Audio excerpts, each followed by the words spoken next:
Well, a very good evening to you and welcome to this special edition live from the county of Nakuru. Now, this is one of the series of debates that we are organizing at KTN. And my name is Ken Mijungo. I'll be moderating this debate, which will last approximately 3 hours tonight. We invite you at home to sit back, relax as we deliver and delve into the issues affecting this great county of Nakuru.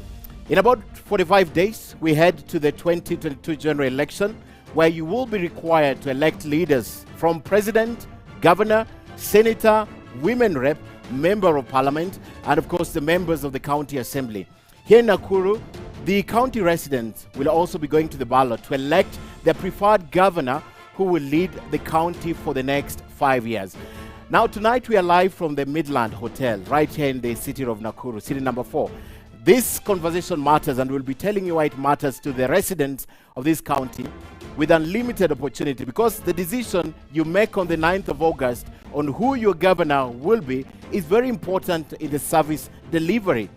Now, to the members of the audience, live audience right here already seated tonight with us, we have been asked and we are asking you to remain silent throughout this debate. We ask you also, no cheers, no jeers, no applauding, except for the moment when we will welcome each of the 6 candidates to the stage right behind me.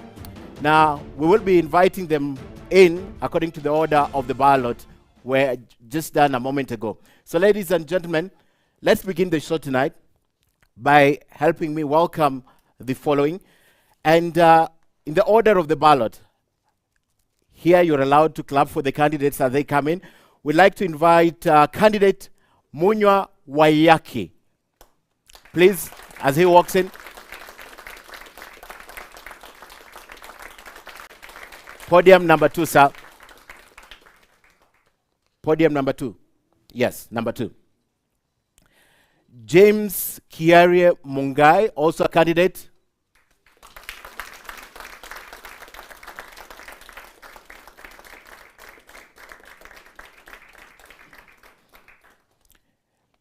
Number 3, sir. Next candidate is Dr. Stanley Chege Karanja.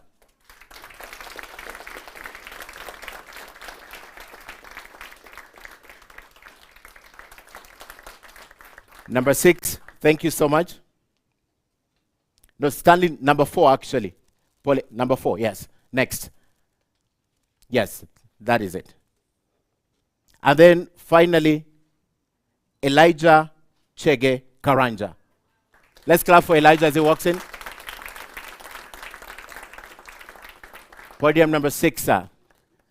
Number 6, yes, that is it. The fine. Thank you so much, gentlemen, for coming tonight. We still have 2 more candidates we are expecting. The incumbent governor, that is Lee, is on his way. So we are also is Susan Kihika. We are hopeful that she will be coming tonight. But gentlemen, you will be allowed to sit if you are standing too long as the debate progresses. You can also elect to stand the whole time during the debate. Now, before we begin the program tonight, we'd want to pass our special thanks to Midland Hotel for hosting us tonight, Amnesty International for sponsoring this debate, Midrift, Hennet, the Center for Democracy and Good Governance, Center for Transformational Leadership, Ashley's Event, Media Council of Kenya, Mercy Corp, and of course the Nakuru Business Association for partnering with us tonight and this far. All these companies, we appreciate you, our Standard Group, and of course as KTN News. Let's clap for the companies sponsoring this tonight. So, ladies and gentlemen, we welcome you to this special edition right here in Nakuru. Now, this debate will be divided into 6 thematic areas.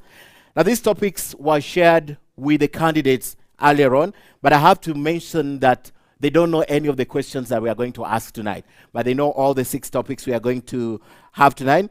And as we begin the show, every candidate will have about 90 seconds, that is 3 minutes, for the opening and closing remarks. You will have also 2 minutes to answer each question that is directed to you. There will be an allowance of 1 minute to each candidate for a rebuttal or a response in case any of the candidates on the podium tonight mentions them specifically. And of course, you'll be accorded 1 minute for a follow-up question, or in case anything is not clear, when your time is up, you will obviously hear this sound.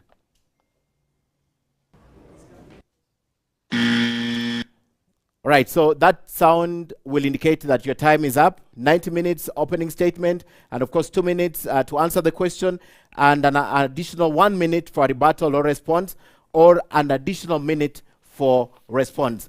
We'll also be taking questions from the members of the audience present. My colleague right here, Ibrahim Karanja, will be taking the questions from the members of the audience. Ibrahim? Yes, Ken, we shall be taking the questions from the members of the audience here. Any question that you have for all of the 6 candidates who will be on the podium will be taken. What we shall do is that we shall go by the ground rules set by Ken.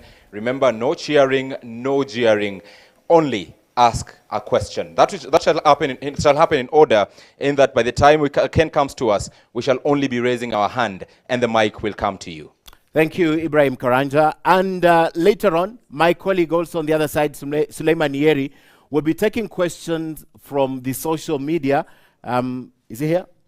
Yes, of course, Yeri is also here. He'll be taking questions from the social media and, of course, from the floor from time to time. Thank you, Suleiman. And remember, this debate tonight is also being broadcasted live on KTN News, all the Nakuru County TV and radio stations, as well as being streamed in all our social media pages. That's on Twitter, on Facebook, and we are live on YouTube. And of course, you can also check our IG page. This will be live. So let's get straight now to the opening remarks for the candidates tonight who have arrived as we wait for the others. And I'll begin in the order of polling. Munywa Wayaki, your opening remarks, you have 3 minutes beginning now. Thank you.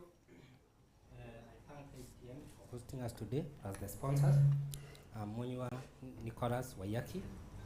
My background is surveying, masters in policy and administration, and currently pursuing my PhD in public administration in the University of Nakuru. I'm a resident voter of Nakuru, born and brought up in Nakuru, a person who used to see Nakuru great, and a person who grew seeing Nakuru deteriorate in its greatness, and hence the need to vie for this seat so that we can restore the glory that has been lost of our county. I hope I'm audible enough. Yes, you are. Yes, you are. Thank you. My clarion call is we join hands and make this county great and enjoy to the latter the fruits of devolution like any other county has been doing in this great Republic of Kenya.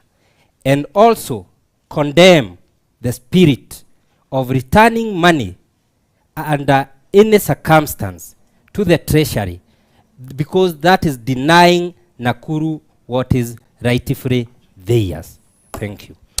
Let's clap for him. Asante sana, and it helps if you save us minutes like that. Asante sana, Wayaki, for that. Candidate on number 4 with the order of polling, that is Dr. Stanley Chege Karanja. No. Your 3 minutes begins right now. No. Oh, you interchanged. All right, go ahead, sir.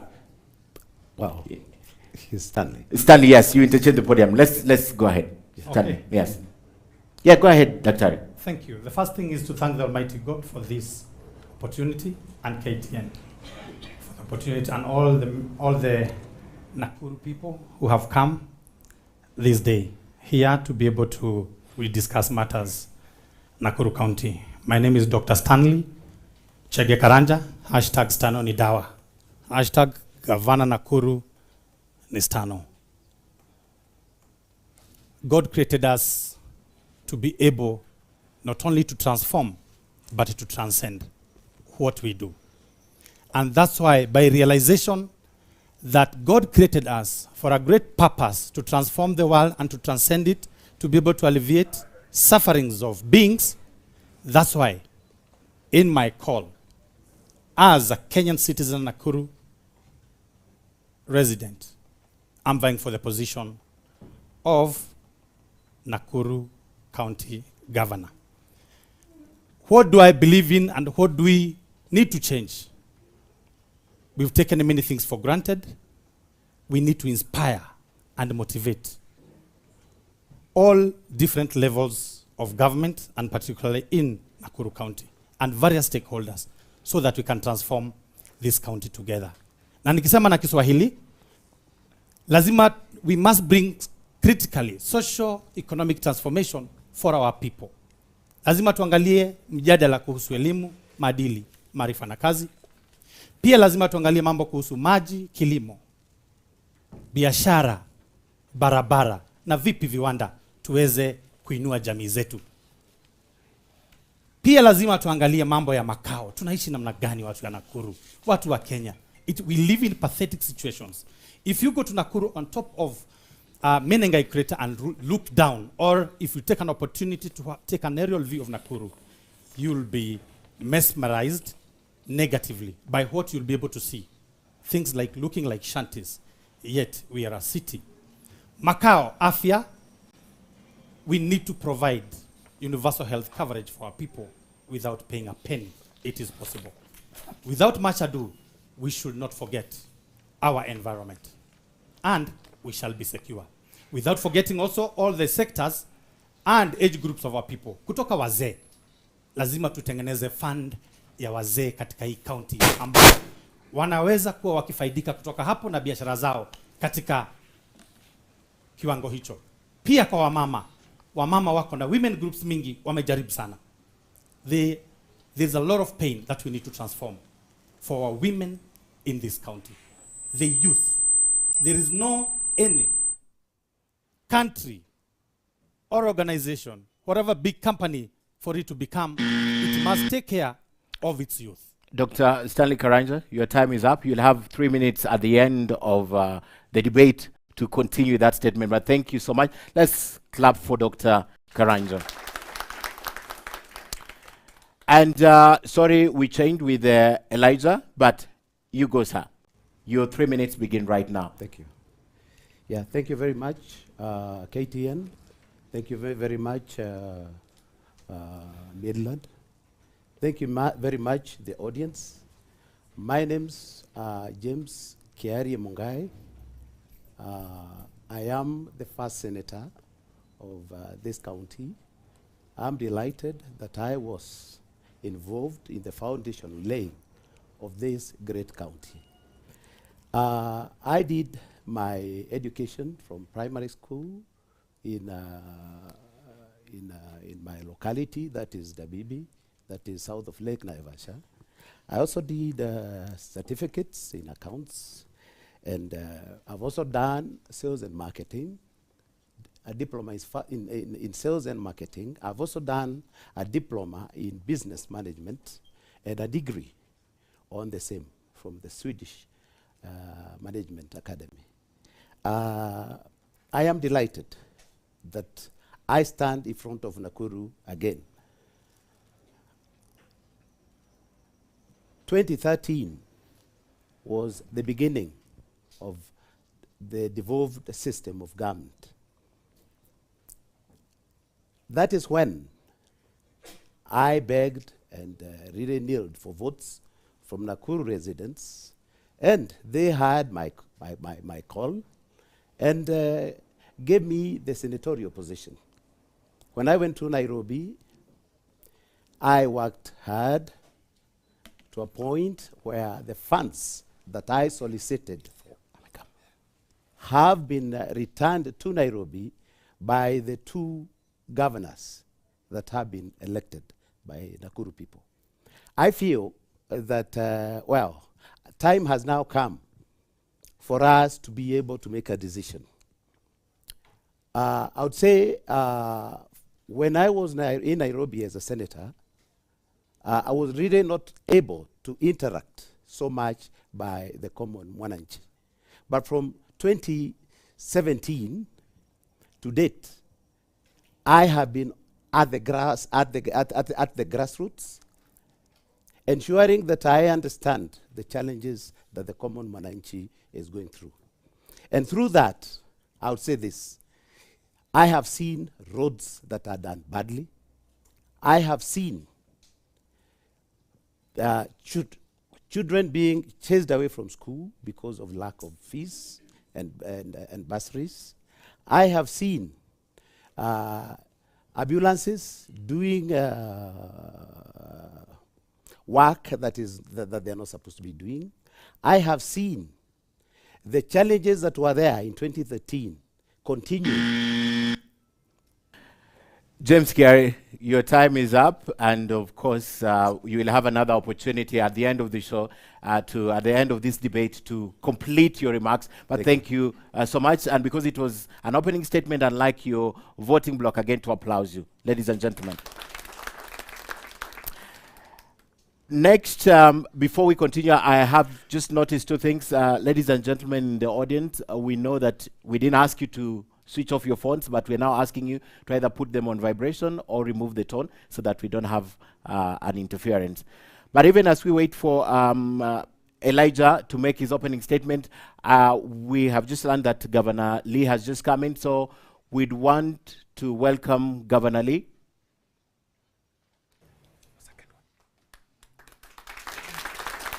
Podium number 5, sir. Thank you so much. We now are almost full house. Only Senator Susan Kihika is not here, and she'll be in podium number 1 if she makes it. Governor Lee, thank you so much for joining us tonight. We have begun with the opening statements, and the next statement will come from Elijah Chege Karanja before we give you an opportunity. Your 3 minutes begins right now. Thank you, Mijungu. Thank you, the audience.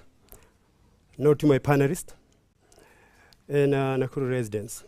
I cannot make any statement referring what I intend to do in Nakuru right now without, first of all, consoling the people who have lost their loved ones in this county, and their names cannot be forgotten. And I will use this opportunity to mention them. Susan Ombui, a mother of 3. I am a father. I can just imagine how she felt. And only God can console the family. There is Diana Opicho, 23-year-old young female. As a father of a daughter, I know the pain of the family and the father. As she called her last breath, she wanted her father to rescue her. With that, I can only tell her family, God be with you. Grace Waboy, a young female of 21 years, vibrant, just through college. Again, I can only say, God be with them. And I'll tell them, when I lost my father 6 years ago, he encouraged me, and I have a phrase of a Kikuyu song that really brings me, and I'll tell them to think about it and feel deep in their souls, because even when the men have disowned them, when the leadership was not there to rescue them, God was there for them. And I'll say in Kikuyu, but I'll translate later. Someone say, Tito hoita gotura iadu gadai dagai Tito gotura iadu getana yuru.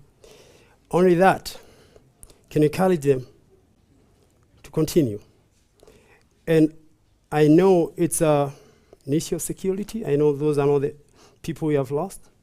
But I feel deep. Mijungu, that will be my opening statement. I consult with those families. Thank you.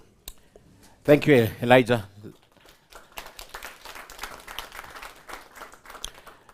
And finally, Governor Lee, you have 3 minutes to make your opening remarks, starting now. Thank you. First, I want to take this opportunity to say, unlike my colleagues, I am one who is in office. And therefore, I must start with a big thank you for the 5 years that I'm currently serving. And even as we draw to an end, we owe our tenure to the people of Nakuru. And therefore, any conversation on future plans must begin with a thank you of where we started. Then secondly, you don't apply for a job without your CV. It's good to say that I'm a graduate of Kenyatta University. I studied arts. Later, I went to the University of Nairobi. We have done business administration and later international relations. And I want also to confirm that at the time when I studied these things, I did not know how useful they would later become in my job as a governor. Every so often, we have ambassadors who are coming here. If you don't understand the international system, you'll find yourself floating. In business, how to manage business, understand their issues and their problems, again, that becomes very important. So your education is very critical to the job you're applying. Secondly, I've worked in NTSA. I was the chairman there, and we started a lot of reforms, especially around ICT. And many of those reforms continue to date, and I'm very proud of being the pioneer chair, and some of those reforms that also brought into effect a lot of online platforms and so many other things. We are part of that. Secondly, and I was a member of parliament here in Nakuru, and I've also been here in good times and bad times, and therefore I remain a very strong advocate of peaceful coexistence, noting that Nakuru is probably the only place in Kenya where you'll find everybody. And that remains our core agenda, especially noting that there can be no development without peaceful coexistence.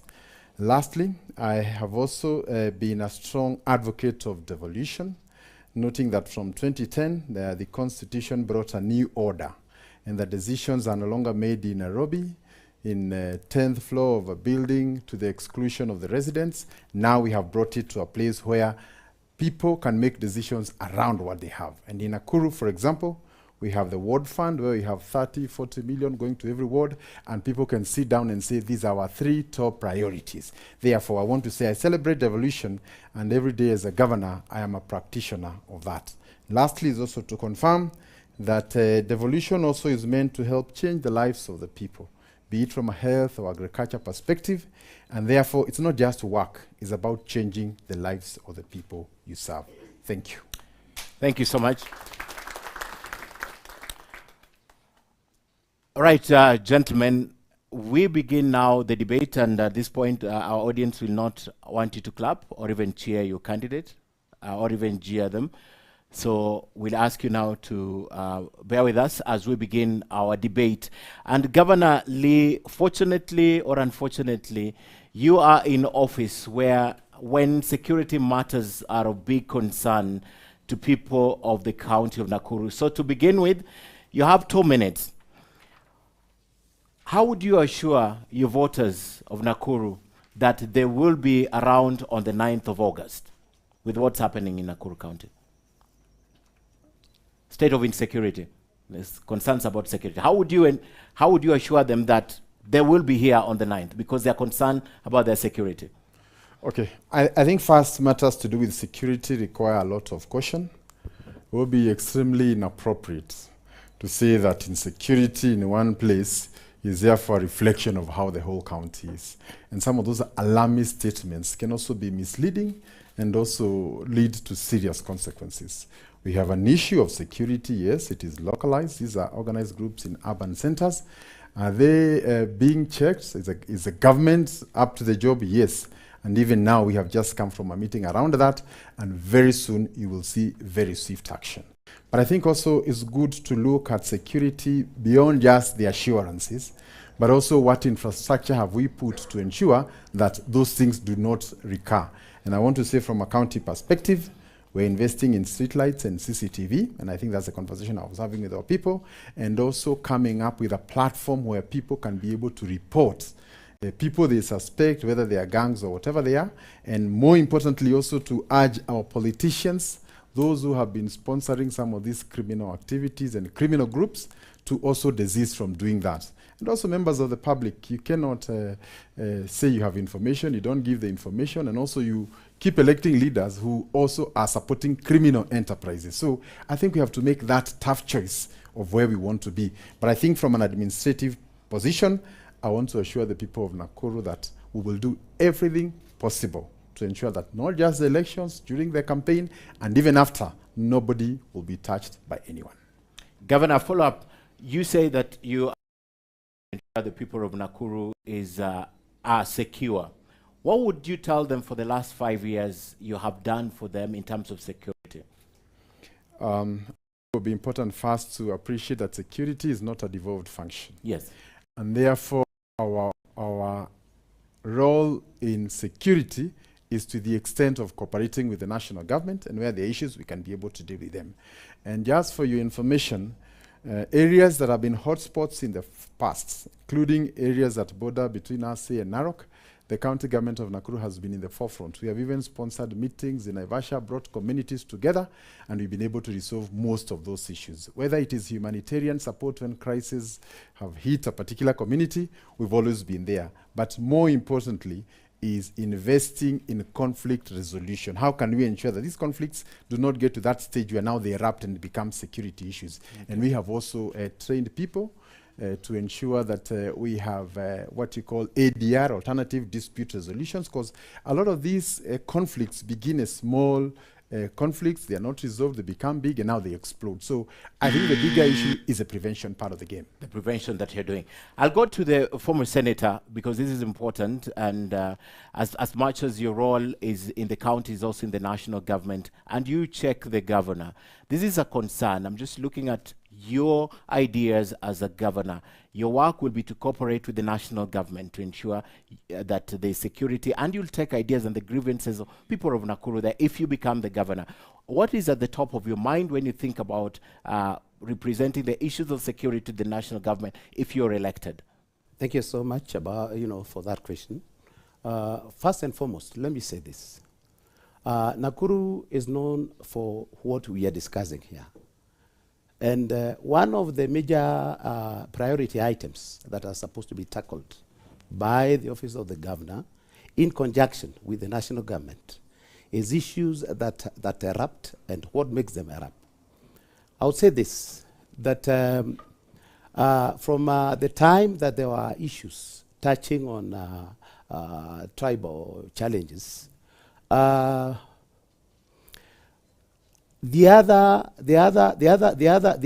other security issues that have arisen are security issues that are brought about by lawlessness, by gangs. And I'll say this, that it is unfortunate, like what our beloved governor has said. It is sad that there are individuals in leadership that have played part in creation of this insecurity, particularly in the city of Nakuru. I would say that the matter has taken long, and given a chance, I would ensure that such challenges are concluded as fast as possible. I will ensure that if there's laxity from members of the national government that are supposed to address issues that bring about such challenges, we will, and I will, also liaise with even the national government itself to ensure that if we have local administrators that are not taking proper action, that they are removed to ensure that Nakuru people have peace. Munywa Wayaki, there are different facets of insecurity, but I'd like to pick only two that right now we see pockets of them in the county of Nakuru. The criminal gangs, and we know we have reported what's happening here, and of course the ethnic differences. The governor began by painting a picture. This is a cosmopolitan county. What's your idea? Forget about even using the national government, that you can implement to the people of Nakuru, especially the two criminal gangs and ethnic differences? Thank you. I would look at insecurity with a different lens. Insecurity is brought by denying people opportunities. So when we talk of arresting gangs, it is more reactive than proactive. How do we look at insecurity from a proactive angle? We give people opportunities, we give people access to resources, and they will have less time to engage in crime. So, as a governor, I will ensure that people access their rightful resources. I will ensure those people who are being involved in those criminal gangs are given better avenues to source their energies too.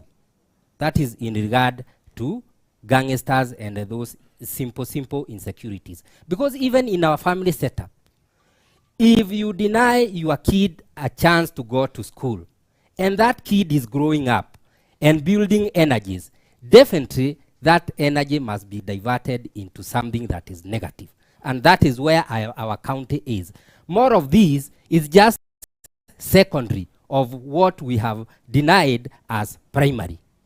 Number two, as far as ethnic insecurity is concerned, we appreciate here and today that Nakuru is a cosmopolitan county.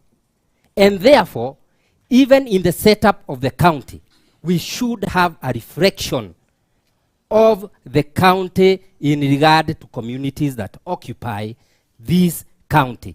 Unlike what is happening in this administration and in the previous administration, we do not have a reflective angle of all communities involved in governance of this county. So going forward, I will make sure that I put all on board. Thank you. An issue has been raised there about nepotism that I'll be putting, because you mentioned the current administration directly, and we promised there'll be follow-ups, and if you mention, you are able to respond. But before I come to you, Governor, I'd like to put this to Dr. Stanley Chege.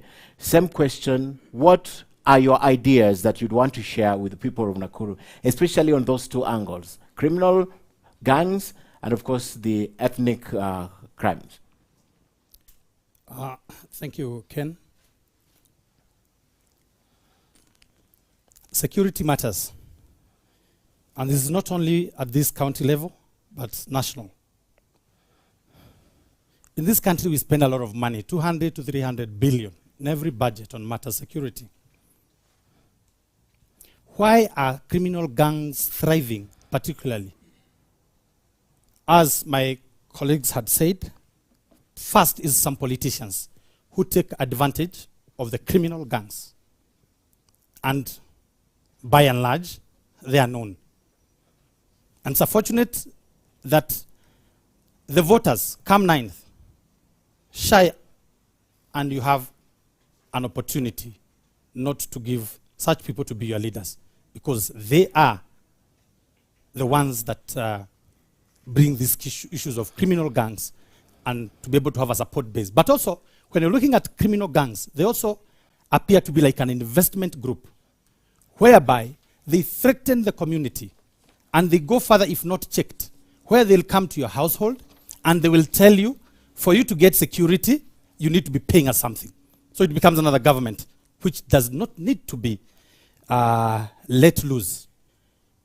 But again, why do criminal gangs thrive? It's because of the setup of our settlements in this country and in our county.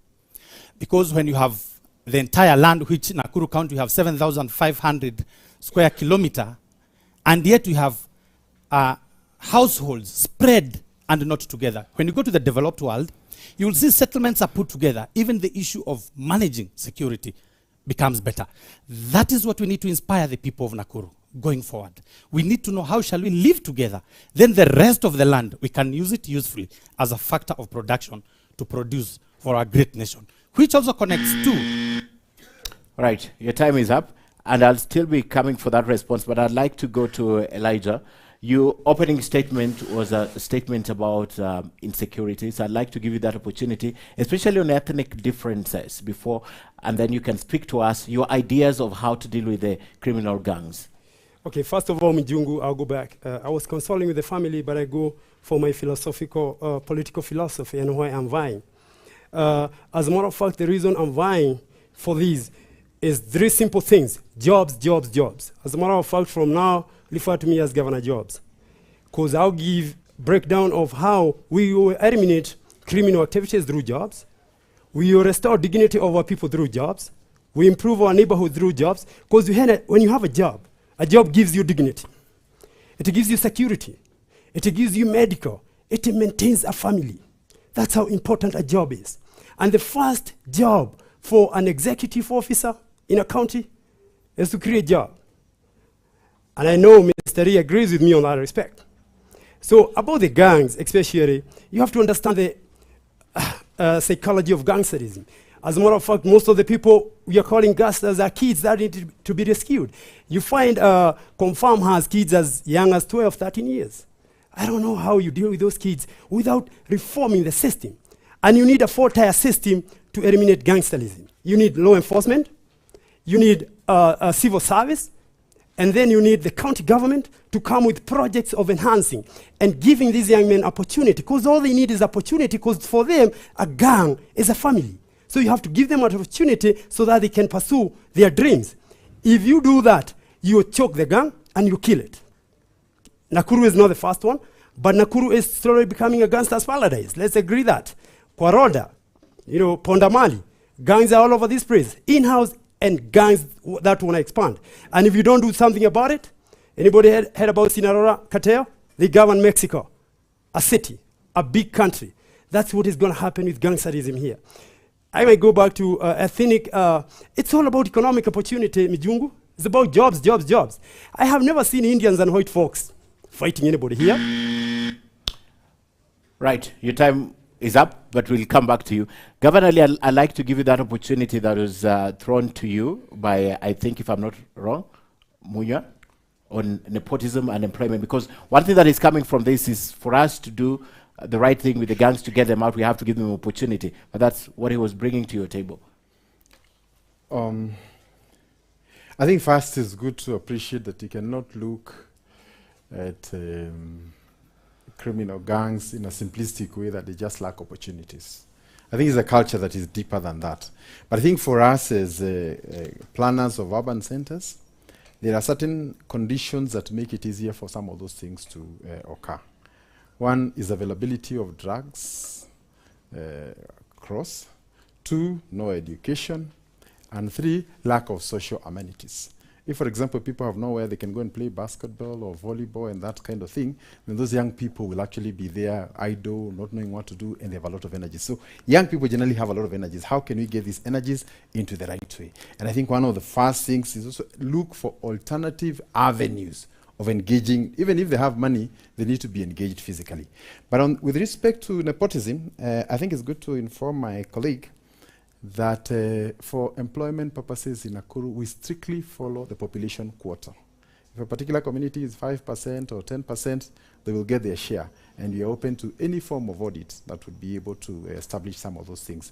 So, and I think also, maybe it's not good to blow the story beyond proportionality. If Kisumu, Mombasa, Nairobi, all these things are there. So statements like Nakuru is like a gangster's paradise are most reckless, both to our tourism and hospitality sector, and they should not also be said, because we work here every day.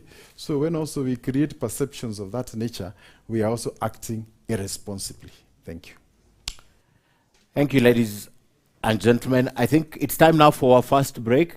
But before we take the break, I'll go to my colleague Ibrahim.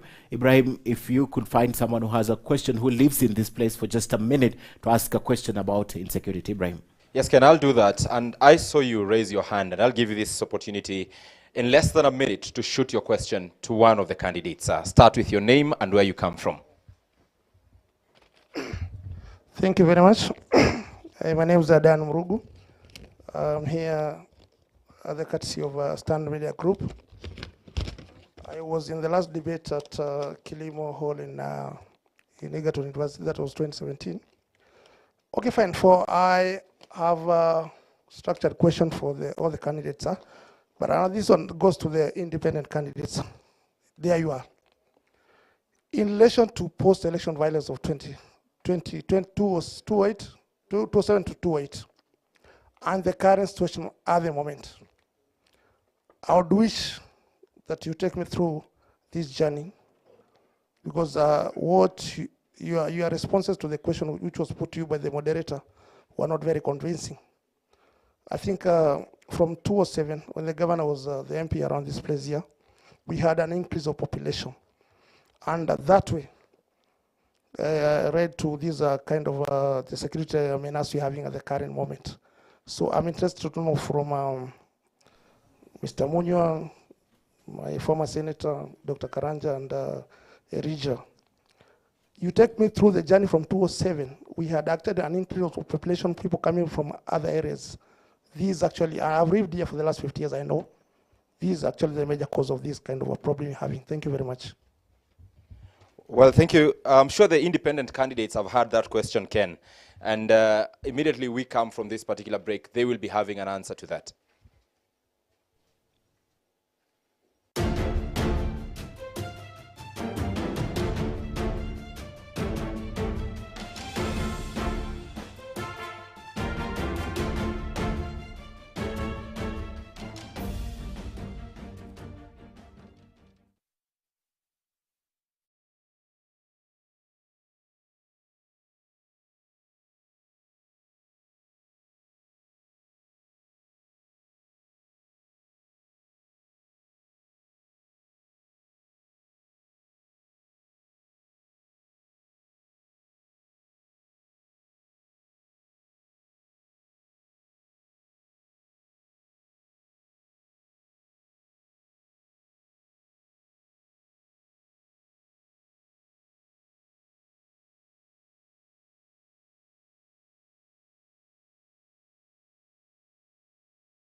And welcome back. We are live from county number 032, if I'm not wrong, the county of Nakuru. And tonight we are talking to the candidates for governor, independent candidates, and of course party candidates. Talking about party candidates, we invited Senator Susan Kihika, who's running for governor on a UDA ticket, to this debate. And as late as this morning, she confirmed attendance. We have been speaking to her. Unfortunately, podium number 1 is empty.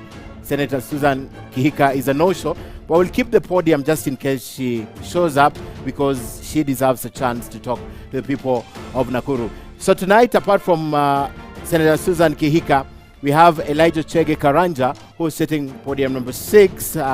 We have Lee Kinyanjui, who's the incumbent governor. We also have Dr. Stanley Chege Karanja, and we have James Kiare Mungai, and of course Munywa Wayaki joining us tonight to talk to the people of Nakuru. Right, we still proceed on the issue of insecurity, and I'd like to hand over to my colleague Ibrahim Karanja. Ibrahim. Break, we were speaking to the people here and getting the questions from the people. Remember, the issue of leadership is not only about the leaders and the question we ask, but about what the people feel should be addressed. And we took one question which was addressed to the independent candidates, which they shall be responding to. But right now, I want to take one more question, and this time from our partners, the Mid-Rift Human Rights Network. I'll speak to you, Bwana Omondi, to shoot your question to either or all of the 6 candidates, please, as you stand. Thank you, Ibrahim. My question will go to our current governor.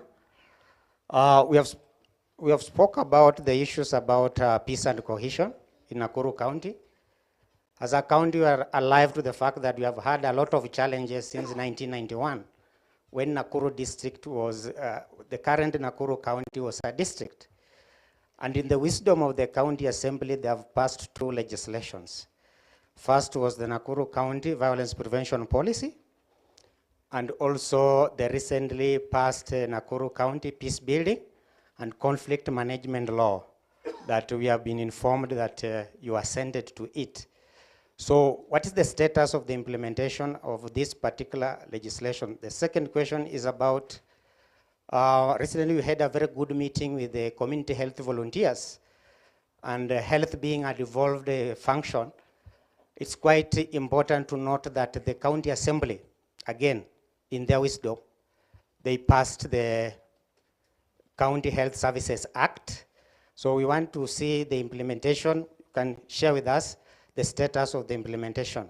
In 2013, 2014, there was a law, County Public Participation Act. We have not seen a robust public participation in matters the county. Thank you. I think we have gone ahead of us. The question was about insecurity, but we'll definitely be addressing your 2 other questions when we come to that. Ibrahim? Well, I'll pick another question. People seem to be very quiet on this side, so I'll go back to this side and give the gentleman at the front, Ken, the opportunity to shoot his question, even as we go to the candidates to again answer all the questions. Remember, it is a government for the people, by the people. Start by your name and where you come from, sir. My name is Edward Kings Maina. I'm a resident of Nakuru, Tangu 65. I have a question targeting the retired senator and the current governor. It's a question about economic posterity. The county... I'd like to stop you. We will take economic questions when we talk about economic questions. Right now, it's about security. I think, Ibrahim, there's no other security question. It relates to security, please. It relates to security. Okay, go ahead. Economic posterity underscores security. You have just told us we shouldn't be reckless when we talk about why insecurity by gangs exists. In your current government, for the last 4 years, you have returned to Treasury a total of 17.12 billion. Yet, you are known to be advocating for empowerment of small, medium enterprises. But you have not paid pending bills. How does this enhance security?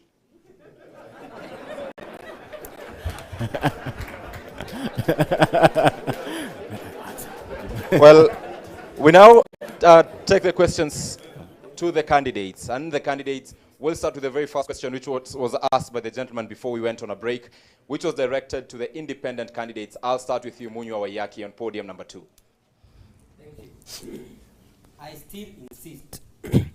Insecurity is not primary.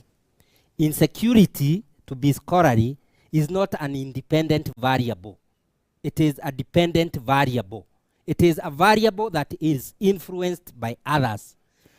As King says, if you do not empower people economically, definitely they will channel their energies into other things.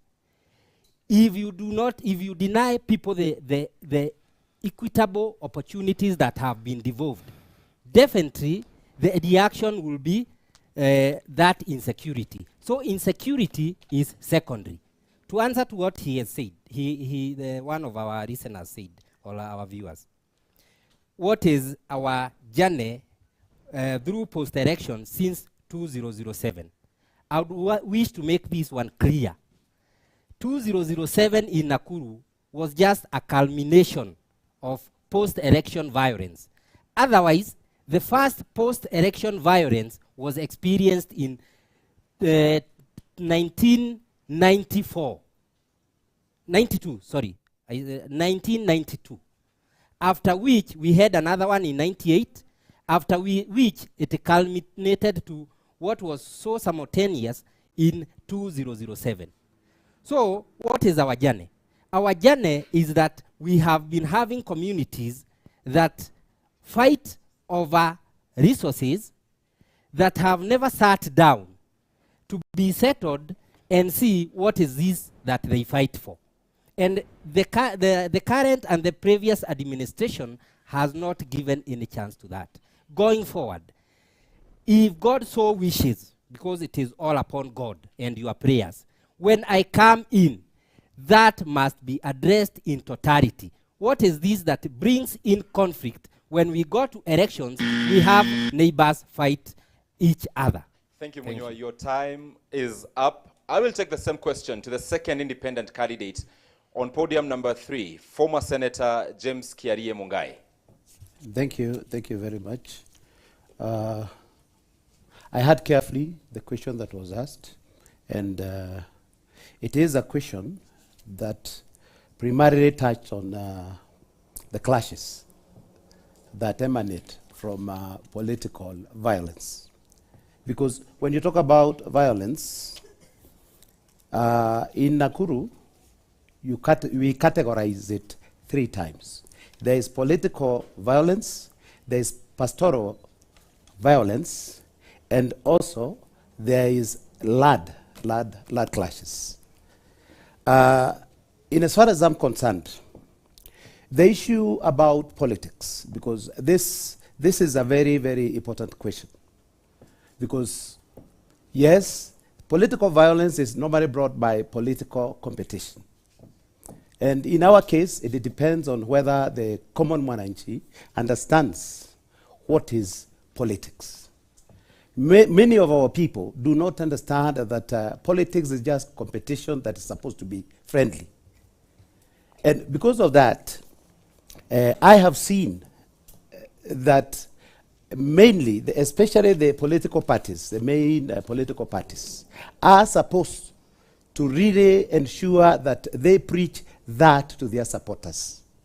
Because this is a friendly competition. It should not lead to violence at all. Therefore, I would say this.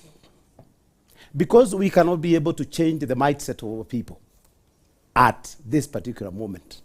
When I become the governor, I'll try as much as I can to ensure that I change that mindset. However, at this particular moment, we have, like Nakuru now, we have 2 major parties. 2 major political parties. Sorry. Thank you, Senator James Mungai, Nakuru's pioneer senator. Dr. Stanley Karanja, I believe you had the question that was asked by the very first gentleman before we went on a break, and it all had everything to do with insecurity. Even as we move away from this topic, what are your 2 cents? Thank you. And thank you, Mr. Dan Murugu, for that question. 2007/2008 post-election violence, that was your question, running all the way to where we are today as Nakuru County. Also sometimes a blessing in disguise. Before it becomes a city, a certain number of people or population must be able to be in a place. So negatively, people were removed from places. They all came to Nakuru, the heaven of peace. Nakuru is where everybody in this country, if you are serious with your life, you need to own something in this town. 2005, there was Chungwa Ndizi competition, political competition, which divided this country. Now, and we know where it started, from which side it started, it pushed itself again. And it was both land and tribal, which again in this country, till we resolve the land and the question of land and people living together cohesively. But also, people must go back to then what happened and be able to forgive each other.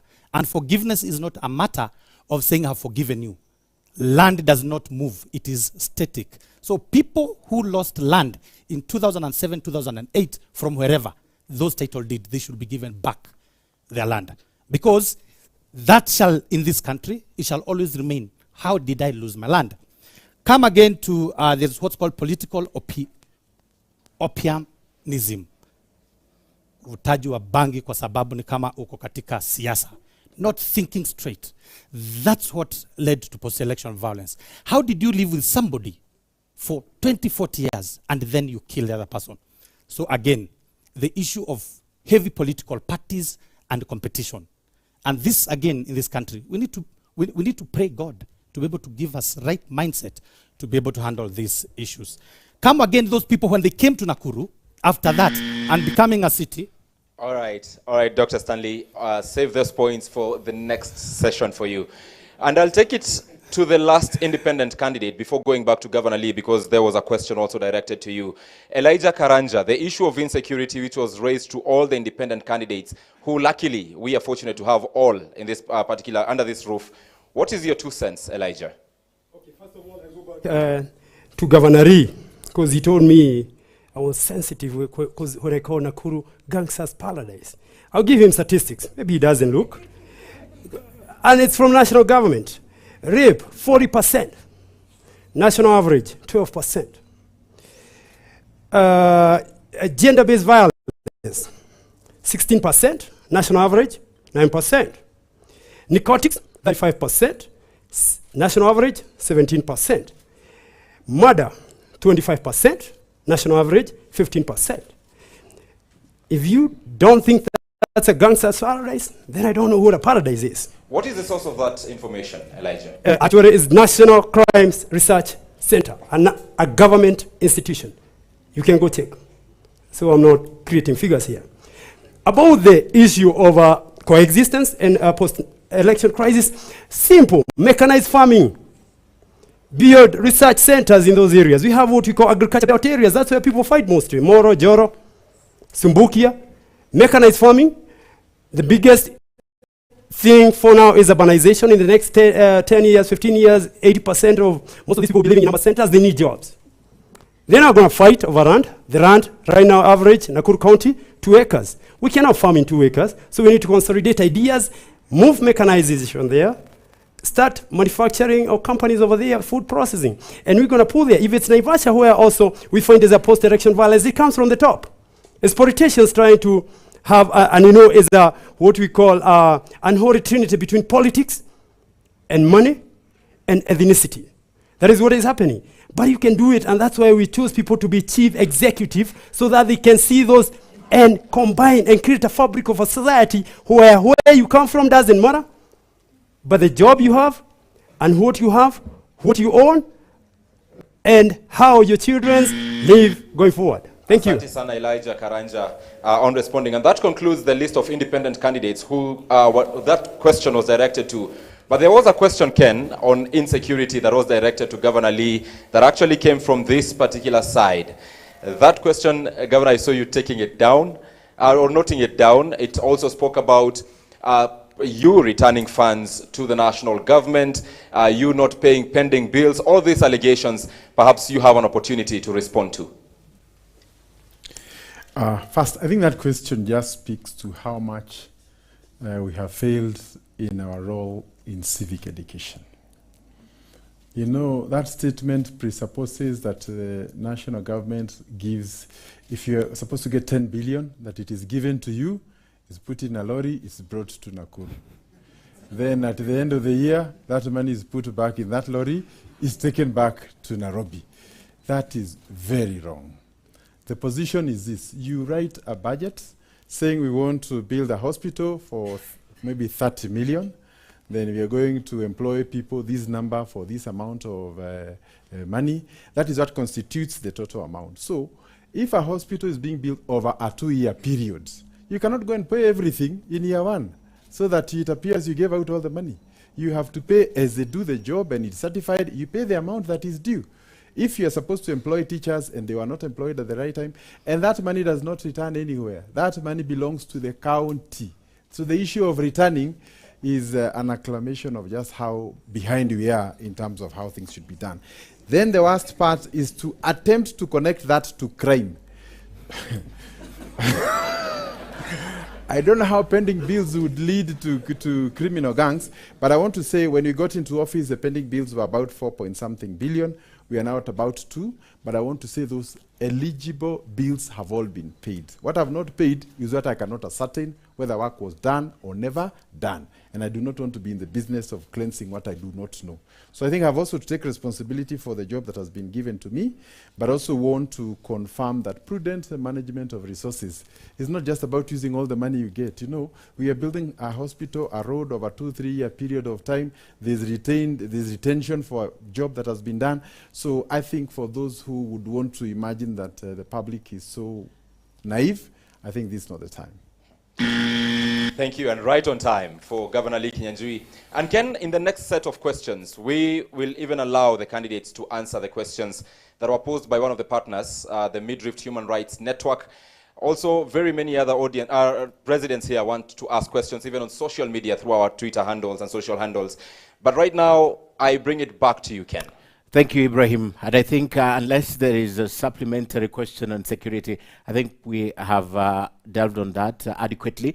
I'd like to move forward. We have a few minutes to the clock before we take the news headlines, because on KTN News, the news comes fast. But I'd like to bring the issue of leadership and integrity. It's a discussion that we are going to have in the next hour also, once we're done with news. But I'd like to begin with the former senator on leadership and integrity, because it falls right on your table. You were accused to be an absentee senator during your time. Can you get yourself out of that hole and tell Nakuru people why you now want to be their governor?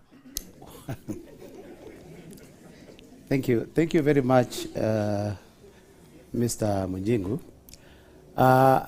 The matter that you've raised is a matter that I've come across, and it is a wording that was created by somebody that I was not comfortable working with. And what he did was that I did not believe in his ideas. I did not really conform to his style of leadership, despite the fact that we were in government together. So it is the fact that I was not attending his functions that he said that I am absent. However, the idea about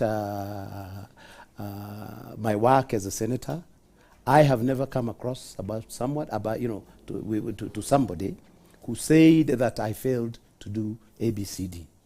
However, it is good to remember that in the House of the Senate, Nakuru had 3 other senators. So the government or the Senate realized that it had an opportunity where they could use the lead senator to really go outside in a lot of meetings out. Because even in his absence, there were other senators that would still vote on behalf of Nakuru. So that is one of the reasons. So that meant that I was going out a lot because Nakuru was still being represented. Out of the country, I was going to do government work. So, and I could not have said no. when it comes to any challenges that my county was having that required my direct input, I was always there. Okay, thank you. You'll have another opportunity. Ayaki, the issue of integrity is a big issue in this country. In fact, this election will be won or lost on integrity. And Kenyans now more than ever are urged to specifically look at the kind of leaders they're electing into office. You're that kind of a leader who wishes to be the governor, the part governor of Nakuru County.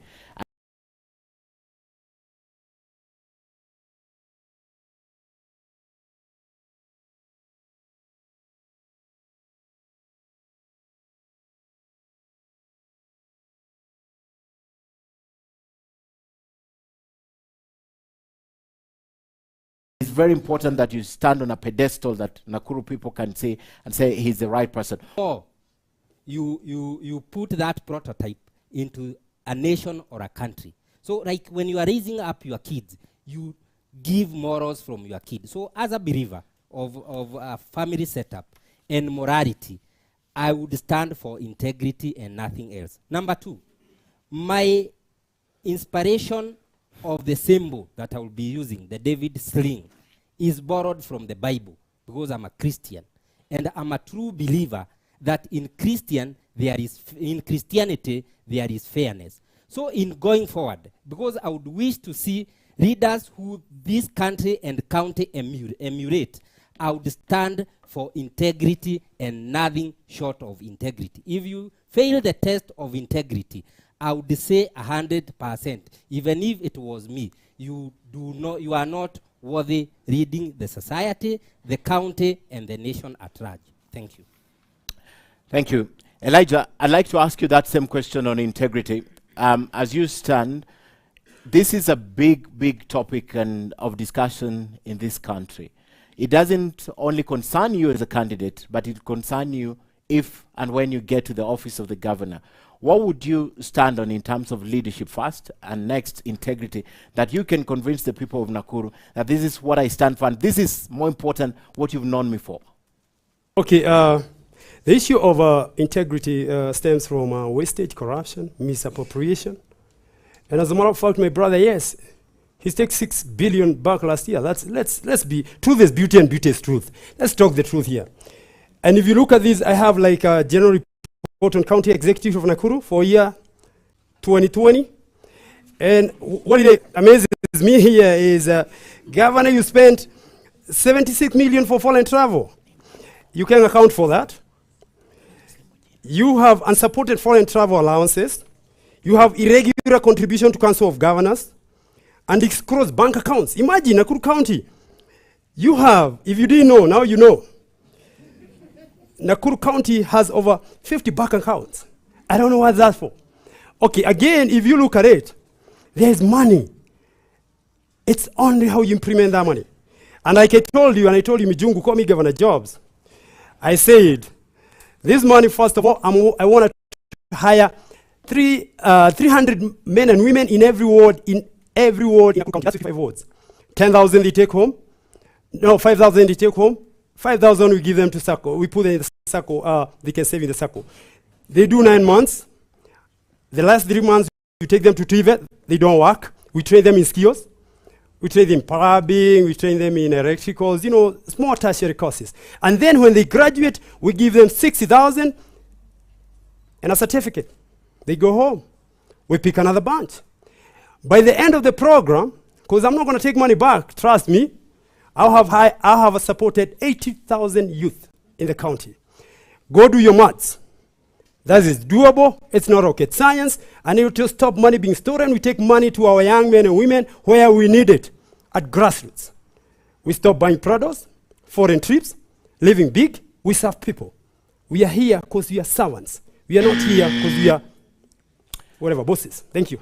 All right, I would have wished to come to Dr. Stanley, but I'll come to you in the next hour. But I think because most of these issues have been raised to the governor, I'll give you your minute. If you can respond, if you can't respond, then we come back in the other side of the break to answer that. There was a question of peace and cohesion and whether we are funding those projects and where they are. I think the thing to note here is that sometimes the county assembly passes bills that require funding for them to be operationalized. So when there are no funds for that bill to be operationalized, say public participation, because you cannot go to a village and call 100 people without funding for it. So I think that is one area that we need to work together. And I also want to challenge members of the public that whenever there's a public participation, the people who understand the issues being discussed do not show up. Actually, it is the people who have nothing else to do who often come. And therefore, we are discussing with a very serious matter, but we end up not getting people who can interrogate the documents that we are talking about. As to my friend and colleague here, we respect him, but running government is not a twanging business. Okay? It's a serious undertaking. So, you do not... All right. Governor, your time is up, but we will give you... We will definitely begin with... ladies and gentlemen, we indulge you to give us a minute. So we are going to take a break right at this point. When we come back, Governor Lee will have a little more time to respond to this. And we now cross over to Standard Group headquarters, that's on Mombasa Road, where my colleague Jesse Rogers is on standby with the day's top stories. Stay with us. The debate continues from County 032 tonight with my colleagues Ibrahim Karanja and Yeri. Stay with us. We are back after the news.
All right, ladies and gentlemen, welcome back to the great debate, first of the series that KTN News and the Standard Group PLC is organizing around the country. We might just appear in your county. You never know.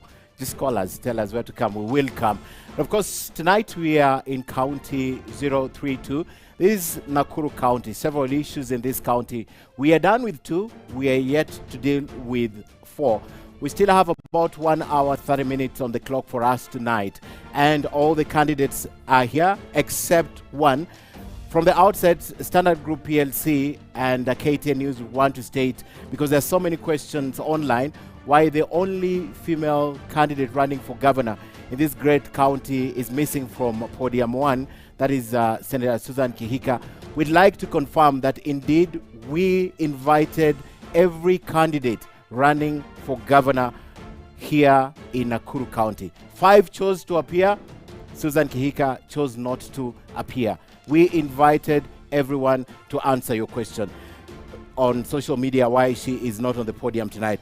Away from that, we have members of a live audience tonight in this studio at Midland Hotel right here in the 4th city. That's Nakuru City. Once again, I'd like to repeat the ground rules. We urge you during the debate, no cheers, no jeers, and applauding. I also ask that we put our phones on vibration or we switch them off if we can. And just to repeat to the candidates, once again, you had your opening statement. Now, in this session, you'll have 2 minutes each to answer the questions directed to you. There will be an allowance of 1 minute for a rebuttal.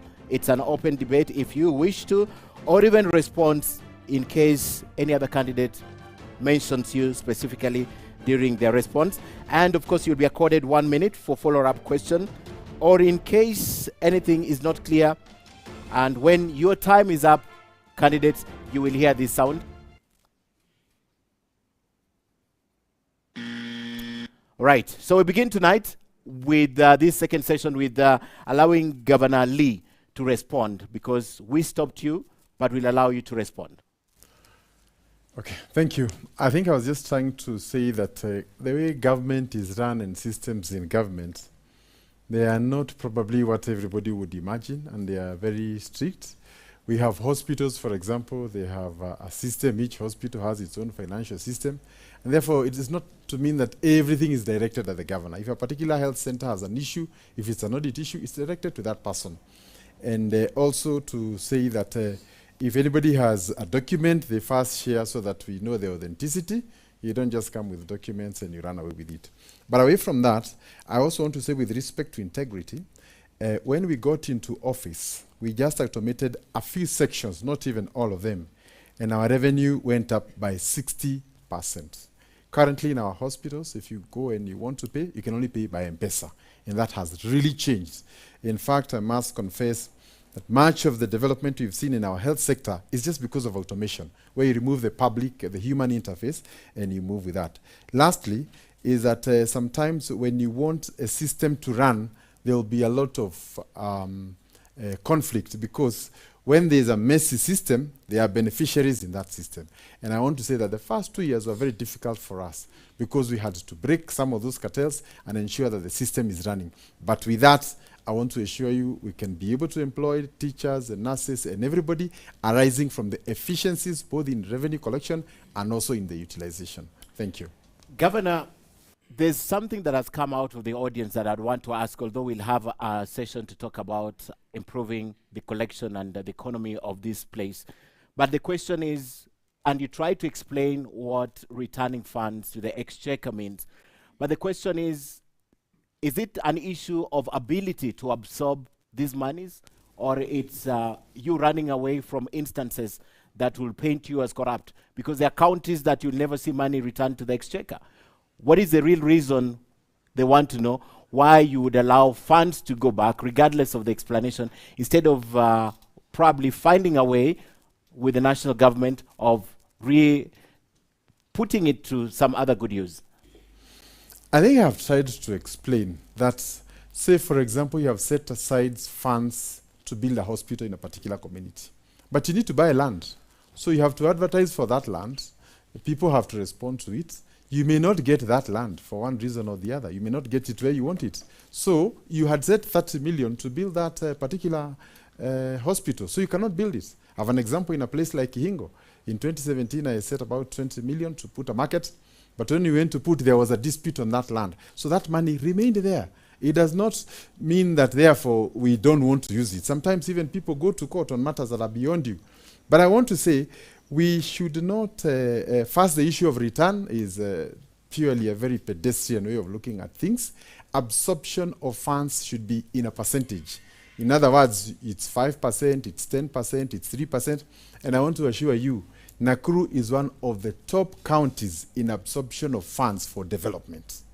And I want to insist, funds for development. If you walk across all the projects you're doing, including as you got here, the pedestrian sort of walkways we are doing, all that is part of the absorption. But you cannot do things when certain things are on your way. For example, if you're doing a road and you discover there are pipes, this Kenya Power has to remove the line from here to the other place. Therefore, you cannot come until that has been done. So there are certain situations. So you can't just get all the money and just come and start doing roads. No, there's a system. And this is a matter that also affects national government, Ministry of Water, Ministry of Roads. So it's not something that is specific to Nakuru. Okay. If any of the panelists wish to talk about that, but I'll go to you, Daktari, because we took your time on leadership and integrity still. It's a big, big issue. You're a doctor. We have seen a number of aspirants being turned away on the issue of leadership and integrity, Chapter 6, compliance with the laws. Court issues, that was not yours. I think someone has a heavy finger on the other side. But on leadership and integrity, your take, and what pedestal will you stand on tonight and convince the Nakuru voters that indeed you stand for something and they need to vote you? Thank you. Thank you, Ken. Good to be called Dr. Stanley Chege Karanja. I have a PhD in business, specialized in strategy planning, people and leadership.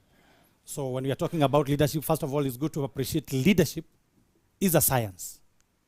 The many leaders you see around is distant thinking, but leadership is a science which starts from the Greek mythology that you need to know yourself.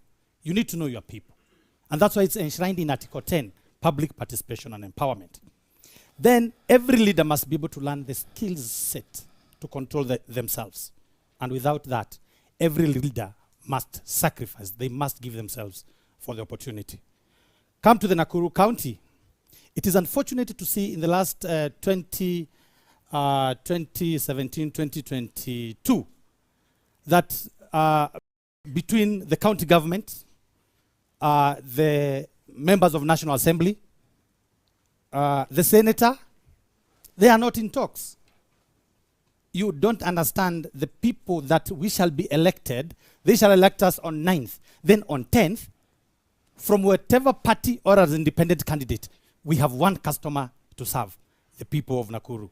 So there's a big problem in leadership, and it's opportunity not only on the morals, but people needs now to be sensitized, civic education, so that we can be able to transform this great county. So when we look about wastage and plunder that's happening, when you have county government has done something, national government is in papers, and member of National Assembly saying the same road they have done, and yet roads are well classified. It is very unfortunate. Wastage and plunder, corruption, ineptitude in our county. Those things must stop. I will discuss with each and every leader and explain to them the reason why God created them. That they need wajijue, wajipende, na watumikie watu. Those are the things, and this is the discussion that we need to. I thought mine was 2 minutes, huh? Yeah, your 2 minutes is up. No, that's 1 minute. Huh? No. Our time is accurate. Gentlemen, I'd like to move away from leadership and integrity and talk about the core of the discussion tonight. This is devolution, because it's the reason that we are here tonight. I'd like to talk about 3 facets of devolution. I'd like to talk about health, finances, and education. I'll begin with the health sector, because health is devolved. And one of the sticking issues in the counties is the payment of the practitioners, the payment of the nurses. counties have been affected, and probably also Nakuru County is affected. I'll begin with Wayaki.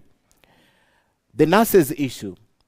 One thing about these counties, most of the professionals or supporting staff are employed and they are pensionable. Some counties don't employ their nurses on permanent basis, and this has been a huge issue. How do you intend, for example, to sort out that particular issue in the health sector if you're elected governor? How do you want to work with the staff? Frequent strikes gone.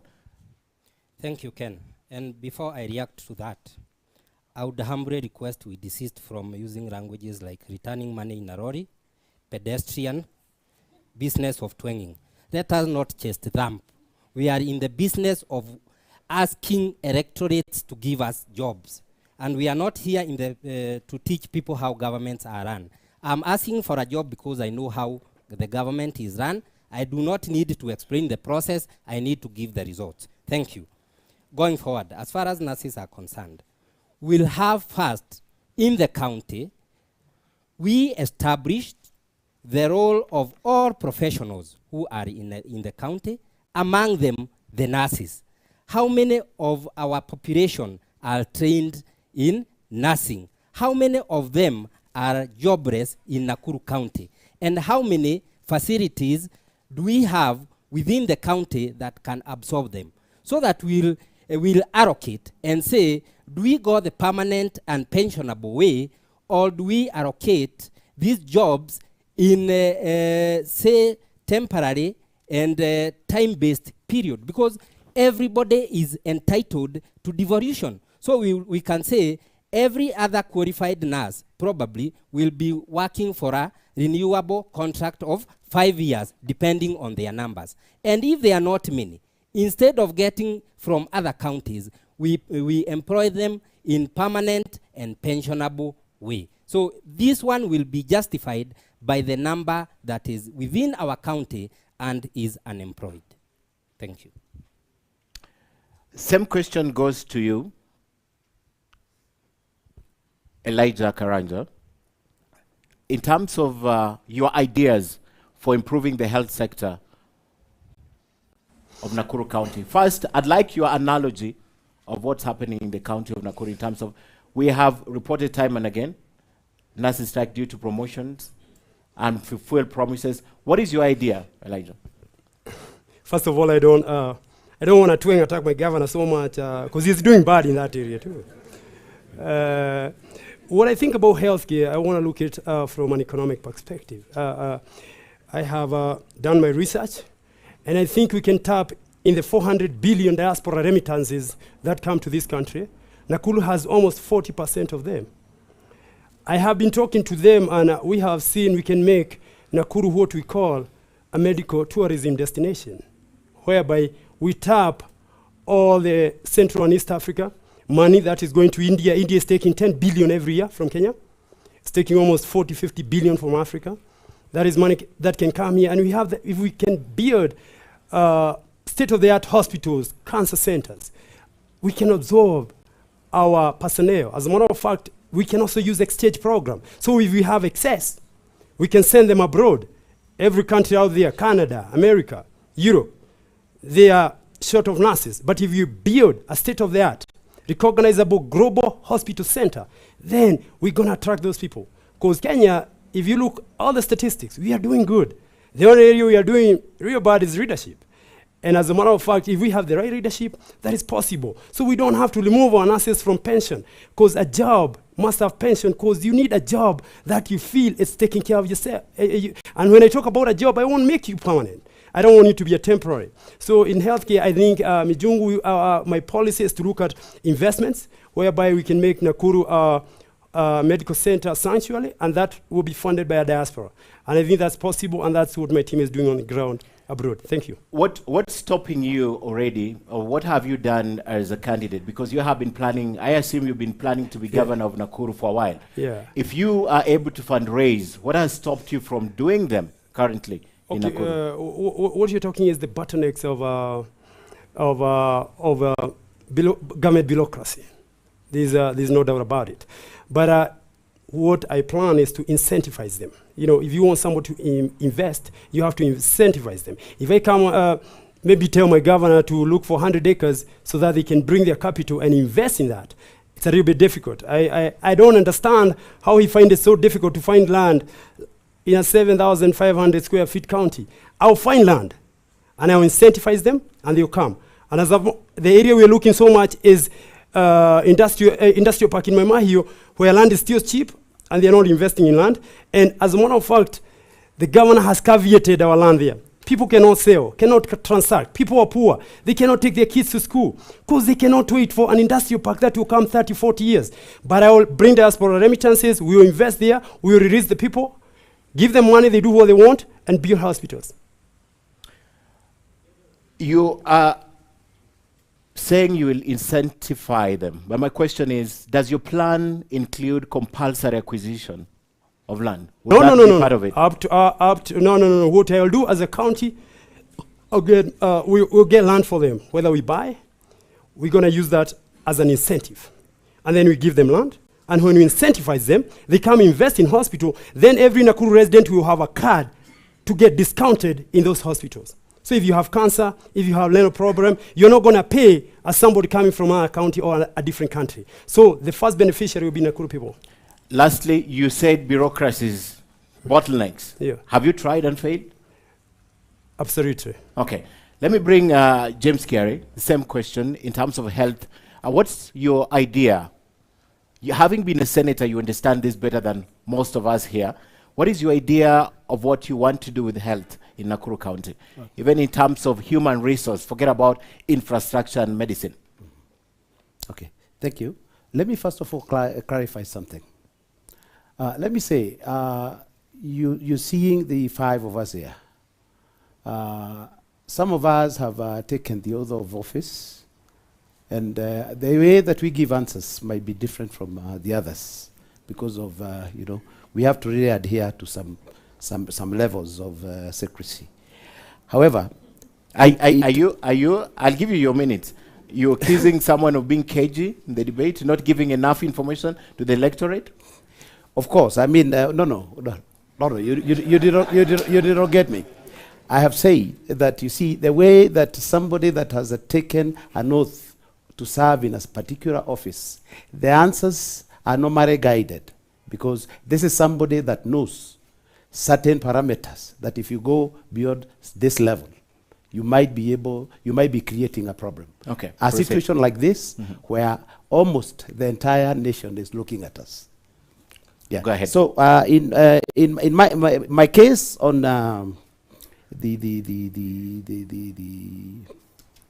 hospitals, the hospital staff and their renominations, and the fact that, you see, we would want to have continuity. We don't want to have patients that are being served by workers that are not comfortable. In that, if somebody is thinking about going on strike, it means that that person's output is jeopardized by the fact that there's a certain deficiency on matters finance or on matters of benefits. I will look at it this way. I will ensure that despite all other sectors of the county, all the other departments in the county, health will be given priority. That is, if there are areas where it's better for some areas not to be paid, and ensure that I took your 30 seconds, allowed you time. Thank you. Yeah. And ensure that staff in the hospitals are paid. So I will ensure that their payments are according to national standards. Number two, I will ensure that they are paid on time. Thirdly, I'll ensure that, you see, there will be staff loans that they can access to ensure that they build their whatever. So the idea about their pensionability is out of question, because that is something that you're supposed to give a lot of priority. I'll give it a lot of priority. Governor, you have practiced this. You have dealt with nurses for the last 5 years. I have to say that it's not been easy, not only for Nakuru County, but several other counties. Paint the picture for us and tell the nurses who are watching, who have your vote, why your second term would be better than the first in terms of taking care of their interest. Okay, first I want to say that Nakuru has been voted the best in health countrywide for about 2 years. And we run some of the most effective programs, like our mother and baby unit is the second biggest maternity after Pumwani.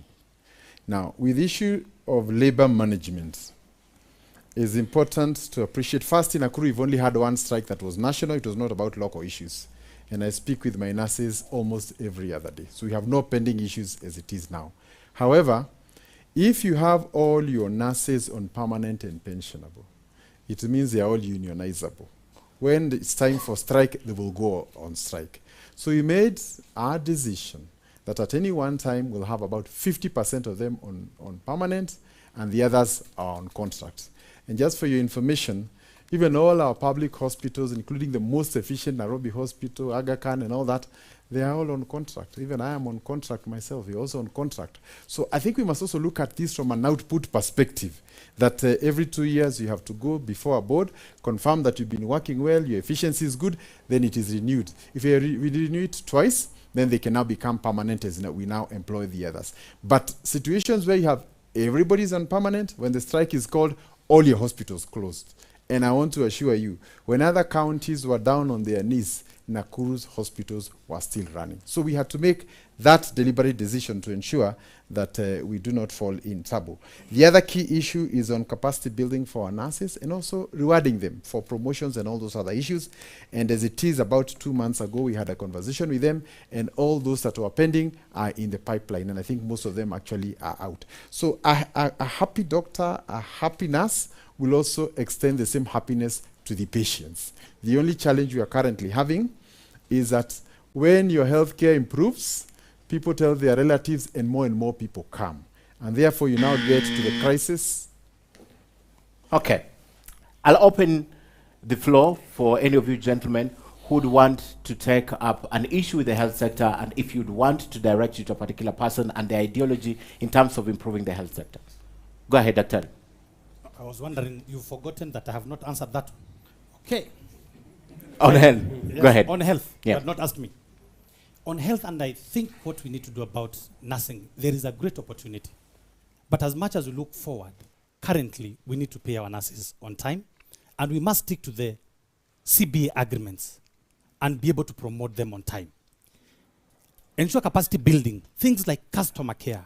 Ensure emotional intelligence for our nurses, continuous professional development so that they can take care of the Nakuru people, the Nakuru citizenry.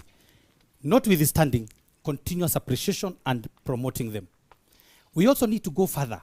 There is best practices that have happened around the world where nursing professionals, like right now, Canada is in short supply. They need nurses. We need to start now engaging into international exchanges. We get these who are already in this country and they're on contract, then export them, work closely as a governor with other international organizations so that they can go and get, we create more opportunities. So our youth can, as many as possible, can get into the nursing profession. We can be able to export. We can get the dollars, and that exposure and value will turn around the county, the nursing profession, which shall be key as a service sector to turn around the fortunes of this country. Because the issue of land and agriculture is already forgotten. So we need to think service sector, and as a county, exchanges, national and international, so that even the youth, we can be able to explain to them, engage them, indulge them, so that it can be where employment is available. But before doing that, appreciate those who are there today, without always they must discuss. You've signed an agreement on that particular day, effect. What's your opinion about the fact that the governor says that in order to stem the disquiet during strikes and to ensure there's enough workforce, they have to have half on contract and half on permanent? Would you do that? Would you continue with that if you're elected? And why? And that's what I'm saying. I must give a solution to this issue of nursing. By the time you are going on contract, let's say we get the youth, because there's challenges of people when they're older a bit. let's take our youth on contract, but with a promise. When your contract ends, we are going to have an opportunity of international exchange. You are going to become better. You are going to improve the life. You'll bring remittances to this country. So as you are going to enter into contract in the first 2 years, already you're exposed. We will be able to work closely, and then we'll export. And then we'll be able to manage generations, different levels, and then we'll be able to sort this problem. Not only in Nakuru, it will be the best practice for this country and Africa. Wayaki, same question. Do you think it's a good idea in order to stem possibility that there's a time hospitals to run without staff, to put them on contract and half the other half on permanent? And would you continue with that? I still put this in context of devolution. We'll have to conduct a manpower profile register in regard to all professions, and in particular for nurses. How many nurses do we have vis-a-vis the facilities that are available in our county? And this will inform, do we have all of them serve as permanent and pensionable, or do we conduct phases of 5 years contracts subject to being renewed? Why? Because each and every nurse who is born and brought up and trained in Nakuru is entitled to devolution of this county. So the number of nurses will be equated to the number of facilities. And this will inform whether we'll do them in permanent and pensionable or in contract basis, subject to their efficiency in working and also their experience. Pick one. Yes. Which one would it be for you? Permanent or pensionable? I still leave this one as open-ended because every nurse deserves to serve in this great county of Nakuru. Senator, in a country, first give us your assessment in terms of the labor force available for medics, not nurses and doctors, if you've looked at it. And secondly, in a country that we could have actually shortfall in terms of this human resource present in our hospitals, would you agree that it's okay to do the exchange program, the export program? We saw the other day government got Cuban doctors. We saw the other day Minister of Health was taking nurses out of the country to the UK. And what's your ideology when it comes to this, and what would you advocate for if you are the governor of Nakuru County? Thank you.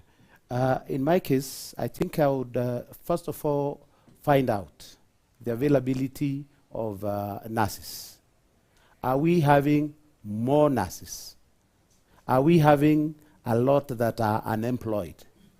In that, we cannot talk about exchanging, because when you exchange, you're trying to develop, capacity.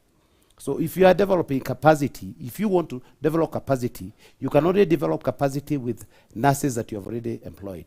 Therefore, it will depend on whether that is possible. I mean, that's it. What's your assessment? My assessment is that in as far as I am concerned, I have interacted a lot with the common Mananchi that get service from our hospitals. And there's still so much that is supposed to be done. So in matters of capacity development, in as far as our nurses are concerned, that is something that is supposed to be improved. So I'll start with improvement before thinking about an exchange. Okay.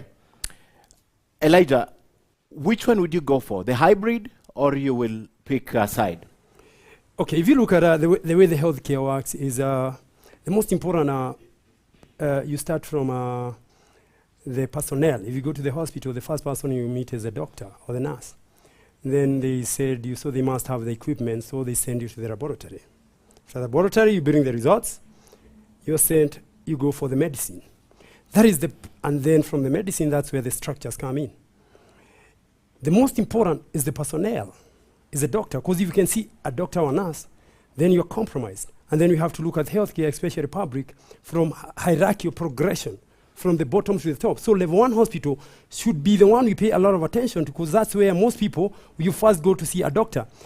And like I tell you, Mijungu, personally, I don't think if we can harness and stop corruption and wastage and all that, we can hire nurses in permanent basis.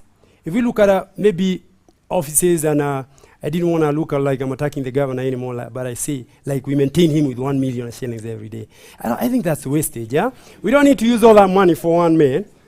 What we need is to take that money, hire nurses in permanent basis. That will increase production, because the economy will be driven, because when we hire one nurse, we give the husband future, the children education, and the whole family fabric is stable. As a matter of fact, you are better off by distributing income more than having few people taking, like, if we have like 38% recurrent in Nakuru County, but you find maybe 10% of the people are taking 25%. That is a problem right there, because nurses are not categorized as higher earners. So I'll hire them on pensionable basis immediately they're out of college. Money is there. Wastage and corruption is a problem. Thank you. Okay. Governor, you mentioned if you don't have to respond to it, but if you strongly feel you have to respond to that, go ahead. Okay. First, I get the impression that what is already happening is not known, including to my colleagues who are here. For example, the promise that we'll be paying our nurses on time, that is already happening. Since we got into office, they are always paid on time. I think 28th or 25th, thereabouts, except July when the year is transitioning, and that is a national government challenge that is beyond us. But I can challenge anybody with any other information to challenge me on the same. So I think we need an open day, because I realize a lot of the things that are being promised here are well already being implemented and at very advanced stages. Maybe they are agreeing with you, Governor. Yeah, Yes. you know also, we did a HR audit in the year 2017, and it was done by PwC. This is an external consultant. They went through all our hospitals and gave a roadmap on how the healthcare would be transformed, including the human resource. This is a document we're implementing to date, including some of the issues that we've already mentioned. The bigger challenge that is yet to be done is the issue of understaffing. And I think this is where I was saying, a hospital that was having a visitation of 30,000, if you improve the healthcare service, people tell each other, and before long, it now moves from 30,000 to 40,000 to 60,000. So the staff you had can no longer meet the demand there. So you have the issue of understaffing. And that is a challenge I have across the entire county, that our staff cannot be able to meet that service. But it is a product of enhanced services, and therefore more people coming. And even in our maternity hospital here, about 40% of the people who are there are from other counties, and we take that responsibility. Lastly, is with respect to an award system, also human beings, salary is not enough. So they need to be taken to training, whether they are doctors and nurses, at the right time, to ensure that they also feel sufficiently motivated, both on management courses and also on nursing or any other area that is relevant to their course. But a lot of the things that are being said here are going on. So we'll do an open day one of these days.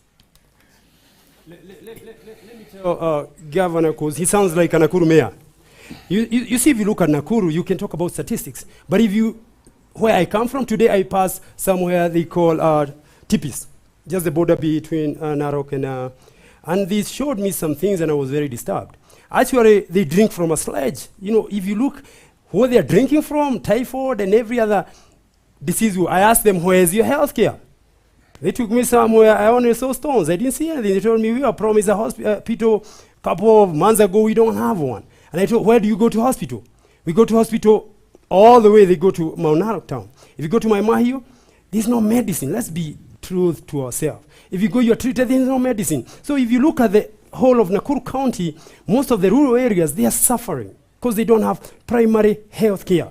Maybe you might talk about maybe buildings, which is okay, good, governor is doing, but when you talk about the primary health care, it's very compromised in Nakuru County. And as a governor, I'll make sure the first thing you get when you go to a hospital is a doctor, equipment to diagnose you, and then give you medicine, and then after that, I'll shelter you.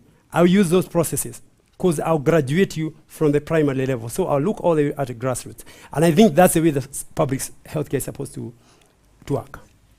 My reaction to this, Ken and everyone else. How comes that in Nakuru PGH, there is a time endoscopy machine invested in millions of shillings was not working? Yet, The Nakuru people were suffering and going to a small outfit, but it became big, St. Joseph, near St. Mary's, for them to take, and then for them to be taken endoscopy, then come back. My solution to such issues, we must build not only financial systems of collecting money from the people, but we also need to give service to the people. We need something called customer or patient relationship management module in our automation system, whereby if the nurse has not attended it, there is a level it escalates to the next level, to the doctor, to the head, then even to the chief officer. Then it goes to the CEC, and eventually within the customer service charter or the patient service charter, it reaches me, the governor. So I'll be able to be able to have an interaction through technology of each person, what they feel. Maybe the governor did not know that he had invested 500 million and the endoscopy machine was not working.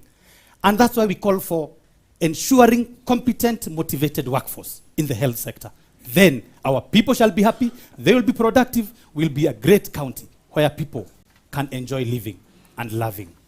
Okay, to our audience, you'll have an opportunity to ask the health questions at the tail end of this. We want to run the questions really fast so that we have enough time for your questions. You want to add something? Yes. Yeah. I would like to say I am happy with what the governor has said in terms of the hospitals and all that. But ask a question.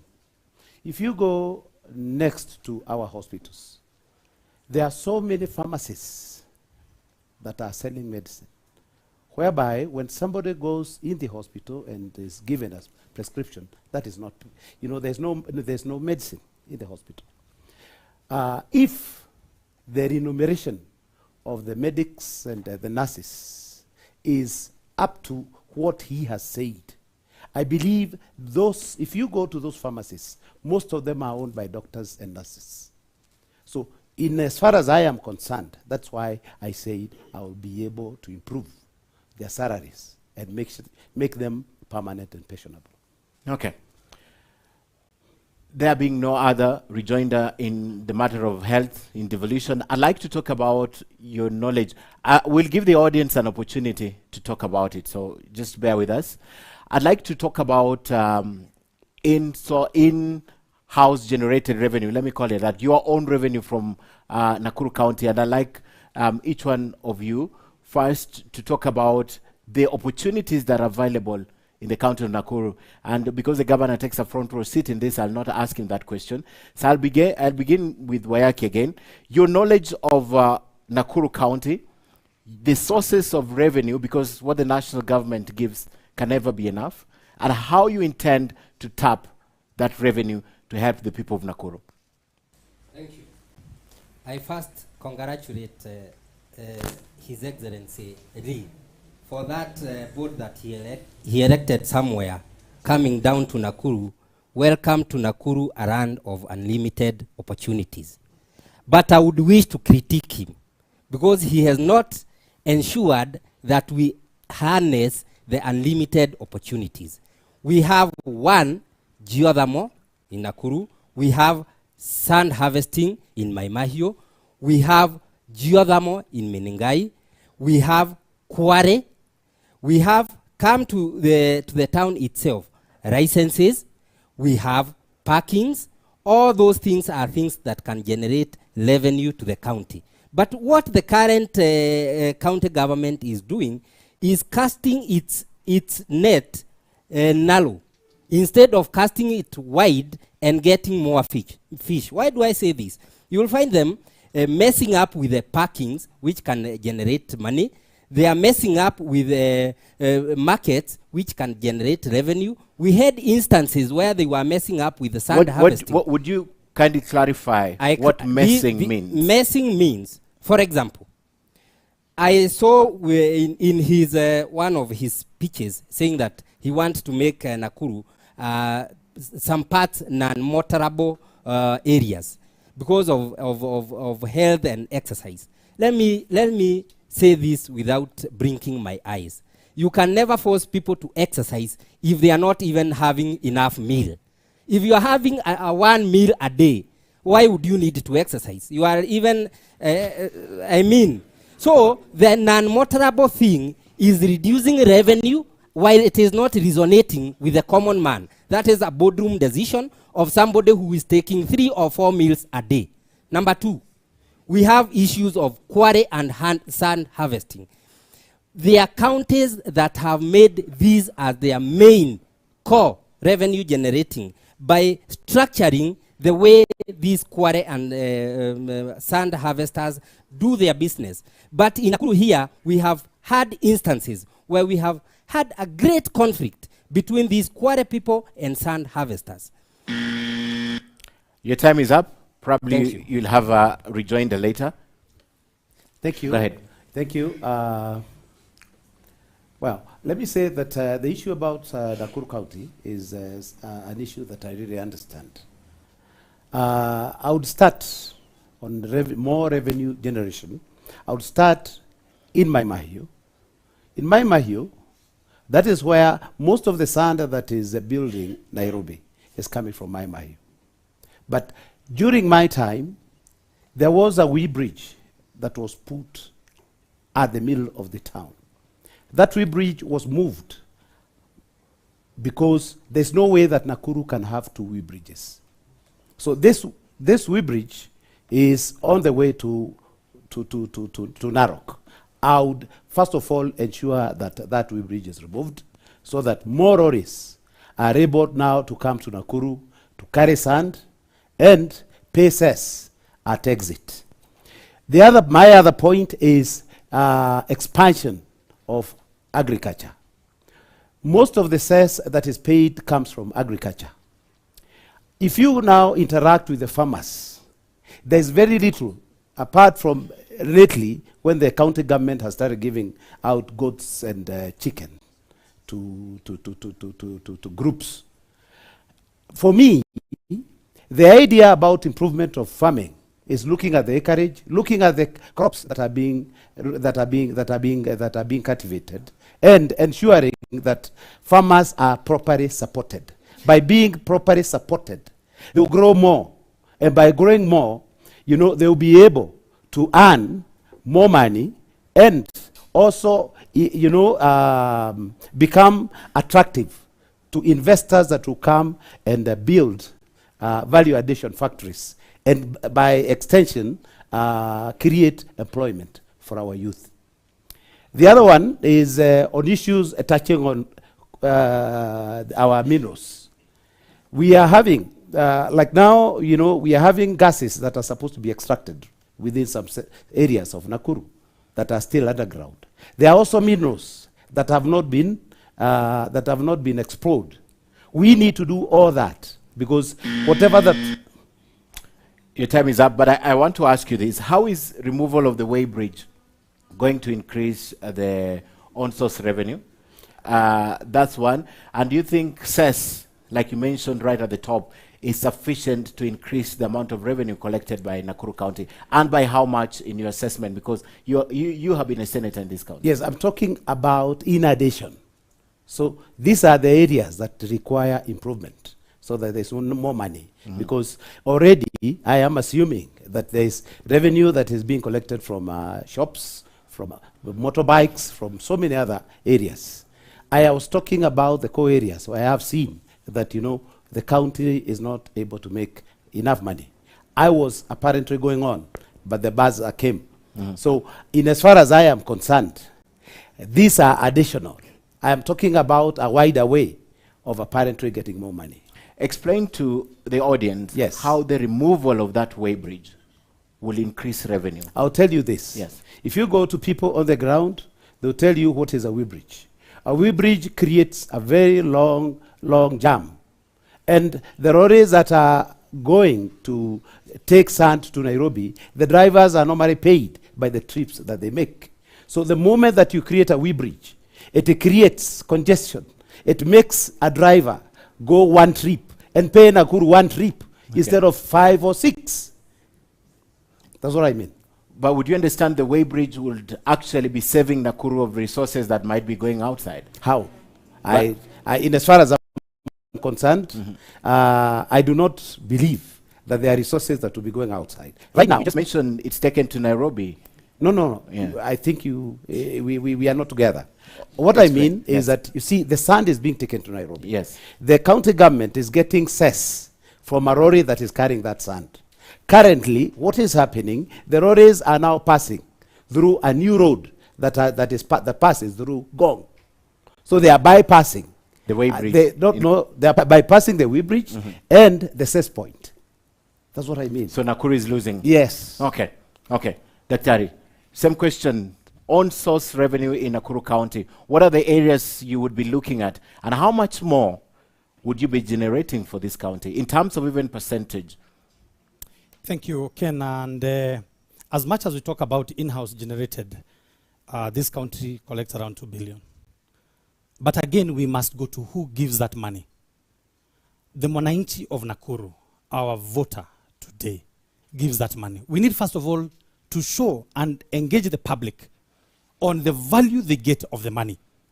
Then they can be able to indulge with in each sub-county, in each ward, so that we can be able, people themselves, to know the money that we give, the sales that we pay, the licenses that we pay, how does that money contribute to the well-being of a particular area? Go to a place called Waseges. Why do they pay licenses? Yet it is neglected, and it's a ward in this county. Go to a place like Rongai, Kapsatek, Muricho, Kandutura. They also have shops and they pay licenses. Why are they neglected? We need to engage every ward to be able to discuss how much and put targets. I'm a business strategist and I know how we can generate money, but first of all, ownership. That this money helps us how?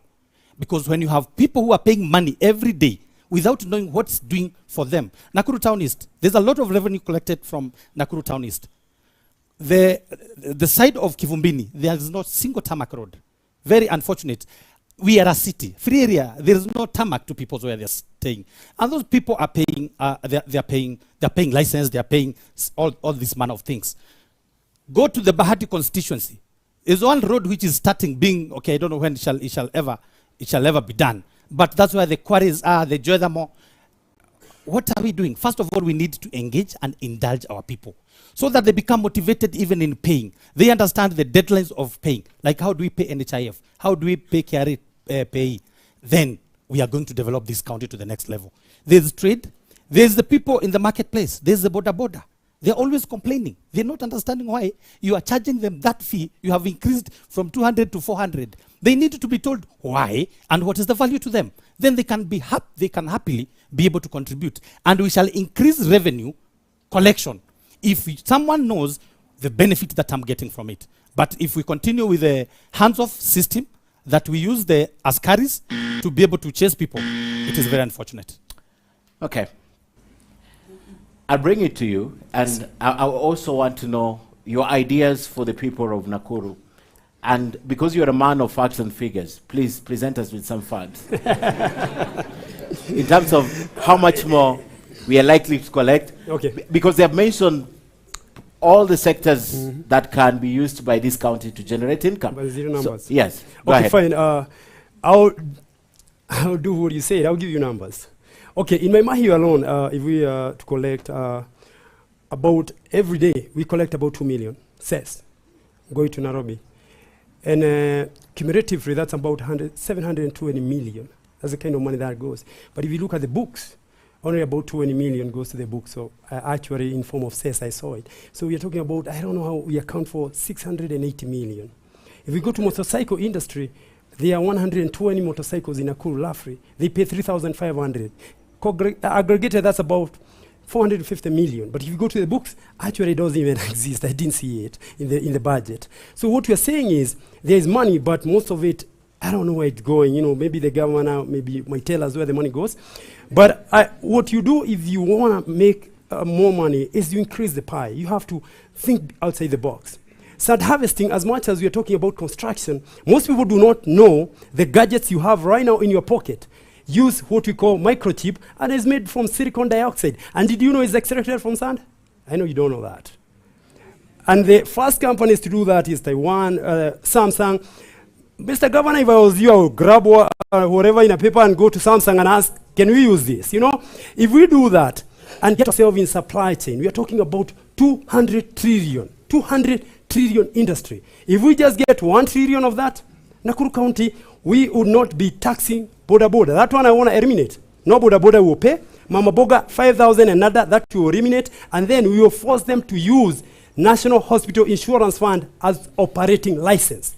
So that will be a double income for us, because if you go to hospital with a National Hospital Insurance Fund, you help us, we eliminate Harambes. And in that policy, we're going to be able to put 50% of our people in healthcare. That is an idea we can put to people, because they can harness that money instead of collecting it and stealing it or whatever it is taken. Another area, I don't know whether you folks have you can go and Google something called Upwork.com. Upwork.com. Upwork. If you are watching, you can Google that. They have 1 million jobs in areas of technology, video editing, data analysts, Shopify developers, content writers, and those jobs. I'll add you 30 seconds to finish. And those jobs are in America, with Facebook, Google, they have those jobs and they bring in 60 to 100,000. If we can have Nakuru County in that market, we will increase our own resource allocation probably to 100 billion. That is something that is doable. As a governor, think big. Try, at least try. Let's see if we try. Sindio?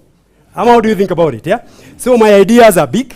I know they might look, but they are doable. We can do it. Okay. Our youth can do it. Okay, Governor, you have the front row seat. Paint the picture of your internally generated revenue in the county, and if in your second term there is something you plan up your sleeve that you intend to do to generate more income. I see WRC is now here 2 years running. That's an additional source of revenue. They've not, I'm yet to hear anyone talk about tourism, but we know this other side is huge tourism potential. So paint the picture for us and what you think, if at all, there is something that you can do in your second term for that.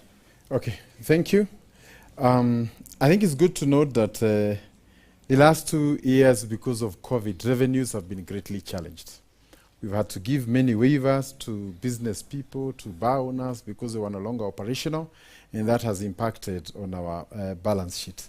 But having said that, there are 3 critical areas that were not accessible in the past, but now they are to be accessible.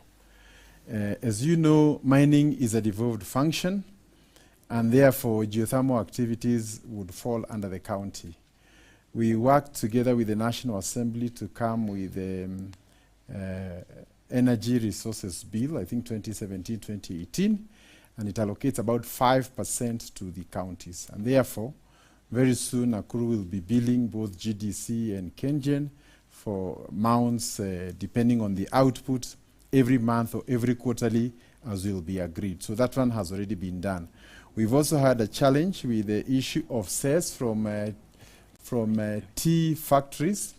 Before, we would put somebody to go and collect by the roadside, but now we've agreed for every kilo delivered at the factory, there's a certain amount that is deducted, then the factories can remit to us directly, so that we avoid the bottlenecks that have been there in the past, including the human interface that I also mentioned. It's also good to mention that in tourism, we've been greatly disadvantaged because our national park here does not submit even a shilling to Nakuru, yet tourism is devolved. A similar facility across in Narok gives up to 2-3 billion every year. So we are saying one resource cannot be treated differently in counties. So if it's tourism is devolved, it should be devolved to all of us. So Nakuru must get a stake of the national park and the resources arising from that. Is that something you're pushing in this, if you get a yes, second yes, term? yes. What stopped you from pushing for it in the first term? Legislative, you know, is the definition of a national park and a game reserve. So those are legislative issues that you're trying to push, and you've already drafted the necessary amendments. Allow me also to just confirm on 2 issues. That one, Kenyans generally want to pay. The point is sometimes the administrative process of paying can be so difficult. And that's why we want to focus on automation. If I have my plot in free area or some other place, irrespective of where I'm in the world, I should be able to pay my 2,000, 3,000 very easily without having to come to the office. So in the area of automation, that is where much of the success is going to be seen. I have heard some mention that a lot of the resources are lost. I would not entirely say that it may not be true, but through automation, because once you pay through M-Pesa, the money goes directly to the county account. There's no interface with the human being. That's what we're trying to do. And our advice to all the residents of Nakuru, do not collude with officers to steal from your own county, because it amounts to stealing from yourself. Then lastly, my colleague mentioned that when we make our city pedestrian-friendly, cyclist-friendly, that we are losing revenue. We are also... Can I finish? Go ahead, yes. We cannot be blind to the importance of having a live, walk, and play kind of city. Why do we go to other cities and see what happens? And when we come here, we still want to behave like we're in the Stone Age. The modern way of all cities across the world is that pedestrians are given first priority. Because cities are created for human beings, not for cars. So what we want is, in future, we want to encourage people to do even a 10-storied parking slot for vehicles. So I come and put my vehicle on 4th floor, 5th floor, and I walk in town. If I'm tired, I can sit. There's a park in Yao Garden and other places where we can sit. But reducing our cities to parking lots for just vehicles. And this is how you even end up having accidents. Somebody wants to walk from here to free area, but they are competing with cars because there's no pedestrian walk. So we must change and make cities friendly for people. Well said. Right, go ahead. I would like to touch on something that the governor has talked about. This is the transfer of the Nakuru game park and other reserves to the county. I would say that Mr. Mujingu, you talked about other counties not returning money to the exchequer. And Nakuru has been doing that from the time that I was the governor. I was the senator.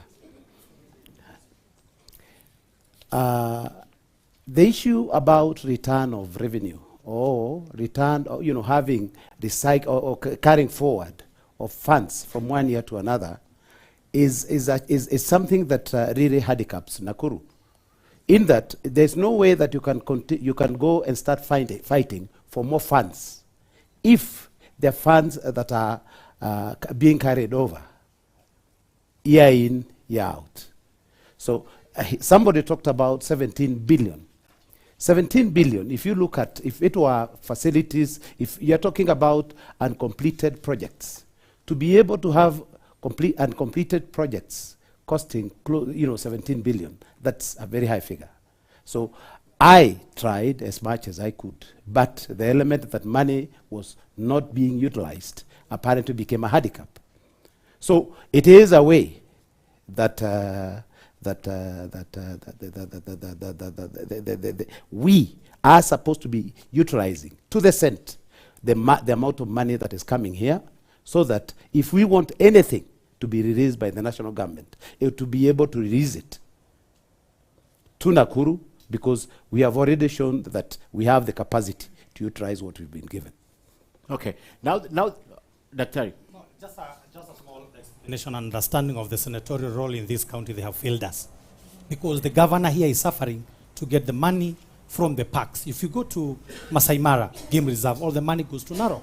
How comes here, yet we've been having the first senator, the other senator, 10 years not to be able to do? Now the governor now stop working for Nakuru people to go and do legislative work. I think Nakuru people needs to be serious.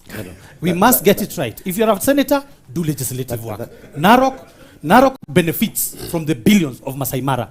Nakuru here, we don't benefit anything. Yet we are seeing so many tourists here. I think that Ken. I'll come back to you, but because it was Senate, yes. Pioneer Senator, let's yes, hear I think Daktari. The first and the second senator, for heaven's sake. Yes. Let me start by saying we have lost billions. I beat him during the first in 2013. So the bitterness appears like it's still on. Go ahead. What I'm just saying is that, you see, if you go to Narok,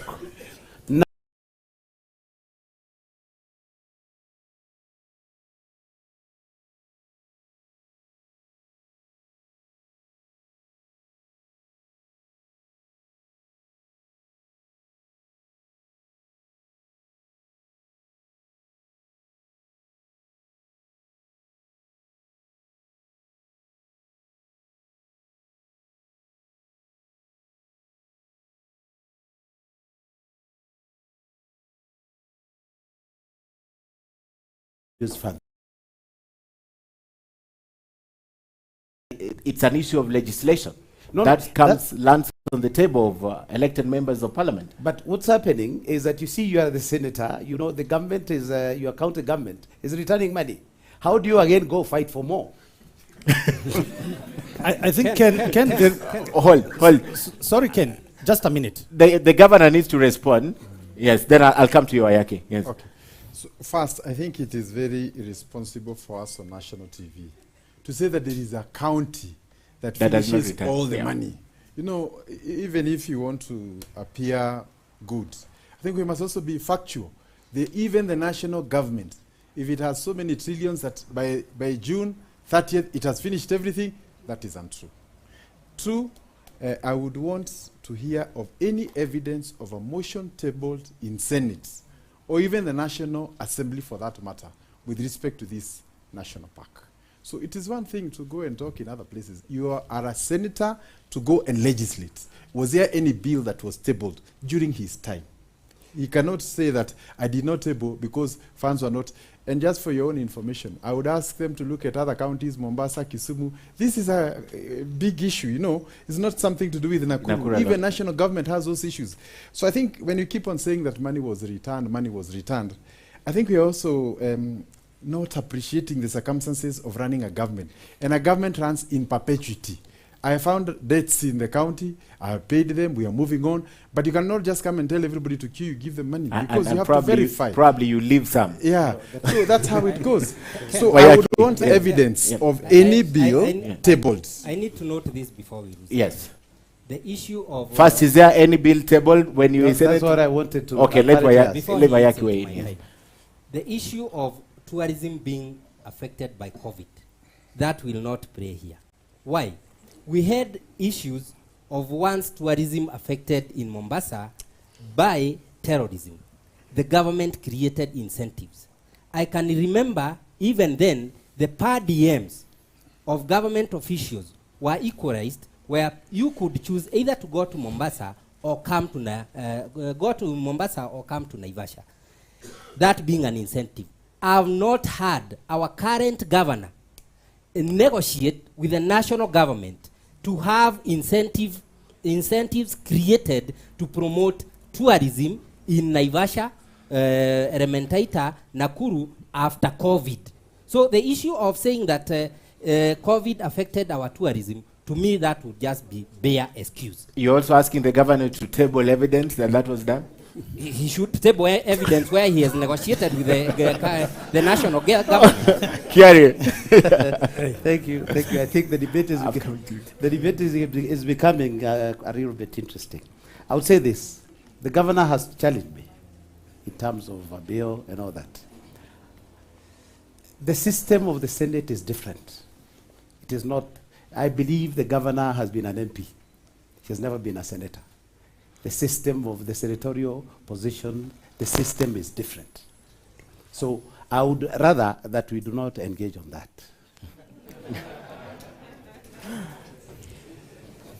Okay, what I think is if you, the park issue is a little bit difficult because even the fee is very high. I visited there and I figured out most Nakuru people cannot even afford it because it's about 630 per person, so it's very expensive. I'm not very sure with the figure.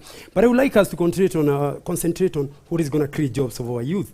Because unless we concentrate on building the pie of this county, we can argue to and fro issue of politics, policy, whatever, but we need to stick to what gives our youth jobs, because that's where the bottleneck of our economy, that's where we are not progressing, that's where violence is coming, that's where we are having issues of health. It's about jobs. And I have, personally, I think the five major issues in Nakuru County right now, if you well harnessed, is urbanization. As a matter of fact, we are not talking about so many people are coming to the city. Like 5 years ago, there were no many estates. There's no sewage system. There's no clean water. As a matter of fact, we are lagging very behind in clean water. So we have diseases, we have crime. Nakuru, if we don't look at it and as it urbanizes, it will become whatever we call incubation of violence and poverty. most of the time. Then we have to look at governance. How do we improve governance? Like the governor is saying, we need to eliminate human interface, because that's where the corruption is. But I don't know how much he's doing. But in my tenure, I'll do that in 90 days. And nobody will steal county money. You know, you don't need 5 years to do that, or 10 years. And then something else is, like I say, youth empowerment. We're going to employ youth. We're going to build digital centers in every, especially in the informal sector and every ward. As a matter of fact, those young men you see there, violently, like Confirm Gang, you all heard about it. Those guys are known for stealing digitally.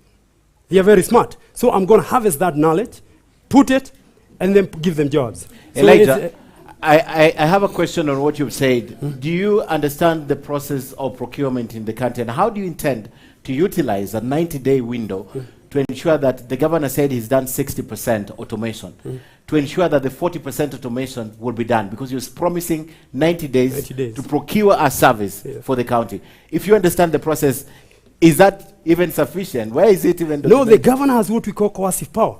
These men can take a phone and call everybody right now. This is legislation. It's based on legislation. Ladies and gentlemen. It's a powerful position. You know, yeah. This is legislation. Right. The process of procurement is in law. The process, the process of procurement is in law. There is a procedure to procuring. Okay. What are you telling us? No, what I'm telling you is, has he started and then been cut by bureaucracy of procurement? No. Forget about the governor. You, 90 days. I'm looking at your 90 days. Yeah, 90 days we do? 3 months, yes. 3 months we do. Yeah, Like I tell you, there's what is called coercive power in this an is law. position. This is law. It's in law. How are you going to jump over it? Are you talking about, is it county registration law? County? Right. The law is right? The law. Places the national government and the county government. Laws of procurement. Mijungu, let me tell you, a man who says something is impossible is a man who doesn't want to do anything. It doesn't matter. The laws are made for men. Let me tell you something. Are you telling me? Are you telling me? The law also in 90 days? Why not? Okay. Let me tell you something. Yeah? If you promise 100,000 jobs for youth, why should the law hold us? Because this country has been held back by bureaucracy of the law. Okay. We can change it. Why not? Okay. Yeah, it's made by money. I just wanted to understand how you would be able to do it. If you would be able to marshal your troops to change the law. I'll go so fast in that area, okay. Everybody will change it. Okay. You deserve the last response because we need to move ahead, Governor. Okay. Yes. I think the question was whether you have any evidence of what you've done with tourism. The Safari Rally is not here by accident. It is one of those things that we have worked for the last 3 years to make sure Nakuru secures for the next 3 years Safari Rally in Naivasha. We've also been in discussions with SRC to ensure that Naivasha is the per diem goes up so that our hotels can fill once again. Making Nakuru a city also made it more attractive for business, and that's why all our hotels are full. So in case there's need for more examples, we are here to give. What have we done? Maybe the other thing we would want to say, in all these things we are trying to say, you know, we can quote all these things we've Googled and all that, but where have you done that little to demonstrate that you can do it in a bigger way? Because, you know, when it comes to issues now to do with the legislation, for example, the national legislation is at the National Assembly. You are not in control of the Public Procurement Act. You cannot change it as a governor. And that's why we have separation of powers. You are implementing. There is a county assembly and the National Assembly to do legislation. Yeah. If they are slow or they don't do it, or even they bring it in a manner you didn't want it, you are not in control over that. Yeah. So I think, personally, what I think, this is a very important debate on how we can improve revenues and all do that, but you have to be alive to factors that are beyond the governor. There are many things I wanted. The county assembly would not pass it or not pass it on time, and therefore I had to wait. He says you have coercive powers, Governor. I've not seen that in any law, written or otherwise. Talk to us about 600 shillings at the park. I'd like to visit the park tomorrow. Don't waive the fee for me. I'd like to know how much. Because he says it's expensive. He said it's expensive for common Nakuru residents to visit the park. Okay, yes. I think what I would want to focus on is that we've been trying to look at how we can make our parks accessible to members of the public. And it will be remembered, I think a year or so ago, there's a day the county agreed on a 2-3 day, anybody can walk, drive, and do anything they want. If you're a resident or even outsiders? Outsiders. We opened the park to everybody. And even last year we wanted, but because of COVID, we had challenges. So we would avail buses here, and any member of the public would have a ride on 2 days. We agree with KWS, so that the park is not just for tourists who are foreign or rich, for that matter. Okay. Residents of Flamingo and other areas can consume the service. All right. Gentlemen, I wanted to talk about city planning, but I bet it came in the question of Wayaki about walkways, right? So we'll not talk about that because I need to give the members of the audience time also now to ask questions. But lastly now, I'd like to talk about a common resource that is very vital for the people of Nakuru again, water. The water problem in this Nakuru. I'll begin with Extreme now again, once again, how you intend to address the water problem here, because it's a big issue that we've often reported on. What's your plan to ensure that everyone has not only water but clean water in Nakuru? Thank you. In 100 days, I can say straight to your eyes, Nakuru will have safe, clean drinking water free from fluoride, 1,000 liters per person. Yep. This is a document that has been done, and it is called the Nakuru Water Master Plan. It has attracted financiers who I won't mention for purposes of today's debate, but they are there, and they are willing to fund. It's only that we have been missing political goodwill. After we address the water problem, we shall be, by and large, have addressed manufacturing and job creation, because there is a lot of water demanded. We shall have addressed agriculture. We shall have addressed health. Of course, you know, fluoride water causes weak bones and our teeth to our good smiling ladies who have been affected, and nothing has been done about it. And we'll make sure that our children, especially female, because of our society setup, ladies or small girls do not go fetching water instead of going to school. And definitely we shall have addressed tourism. So by giving clean, safe drinking water in Nakuru County, we shall have revolved around the clock or around the sphere of the problems that affect us as a county. 100 days, how do you intend to achieve it? What is the plan? To achieve, because the plan. The document is already done. The document has financiers.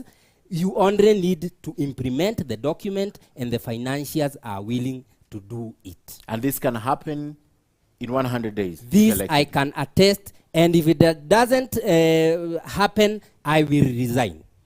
That I promise. James, the water problem in Nakuru County. Yeah. Thank you. I think the water problem in our county is a serious problem. It is a serious problem in a way that I come from Naivasha, and Naivasha, I think, if you look at, if you want to know somebody's from Naivasha, the person needs to smile. I feel that the government neglected our people. National? Yes, to a point where, you know, they ended up consuming high fluoride, high fluoridated water. So I would ensure, and I was shocked that the other day, and I would like to thank the governor, because he is the only person that I've seen come and address the water problem in Naivasha. However, you know, he may not have done it, you know, completely. And I feel that Nakuru has water underneath. There is sunshine in Nakuru. So there's no reason as to why Nakuru people should continue having water problems, because we are going to use solar powered pumps to get the water from underneath. We also have rivers that are flowing. Currently, and maybe I would throw that one to the governor, the Lake Naivasha, the main river that drains into the lake, is down there. People are worried because they are thinking that the lake is going to go. So that is a matter that is supposed to be handled, between the county government of Nakuru and Nyandarua county government. Okay. So for me, I would say that water problem in Nakuru is man-made. I mean, it's just been left so that people of Nakuru can suffer. I would be able to sort that one because there's so much water in Nakuru. Even if it's the only campaign promise that gets you to being a governor? No, I am a farmer. Okay. Yes. Okay. Daktari, what's a problem in this county? Yeah. And how you intend to sort it out? Truly, water problem is a thorn in the flesh in this county. You can imagine the people just in Bahati. We have from the Dayo not getting water rationing, but at least also these are things that we can be able to manage the issue of water loss with the relevant water bodies. We'll also need to start thinking different.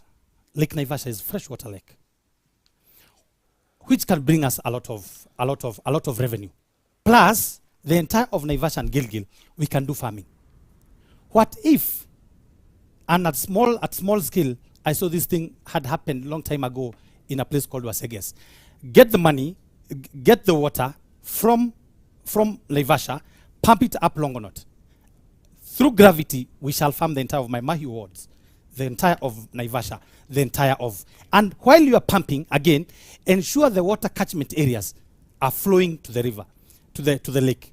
Beyond that, that lake is full of silt. So the water is not, the thousands of liters in that can also only be helped when we take the silt out and deoxygenate it, whereby we shall have one of the biggest factory of fertilizers in the world. Technology is there. We need to spend something like 4 billion, and this county shall be getting 30 billion every single year. These people will have money.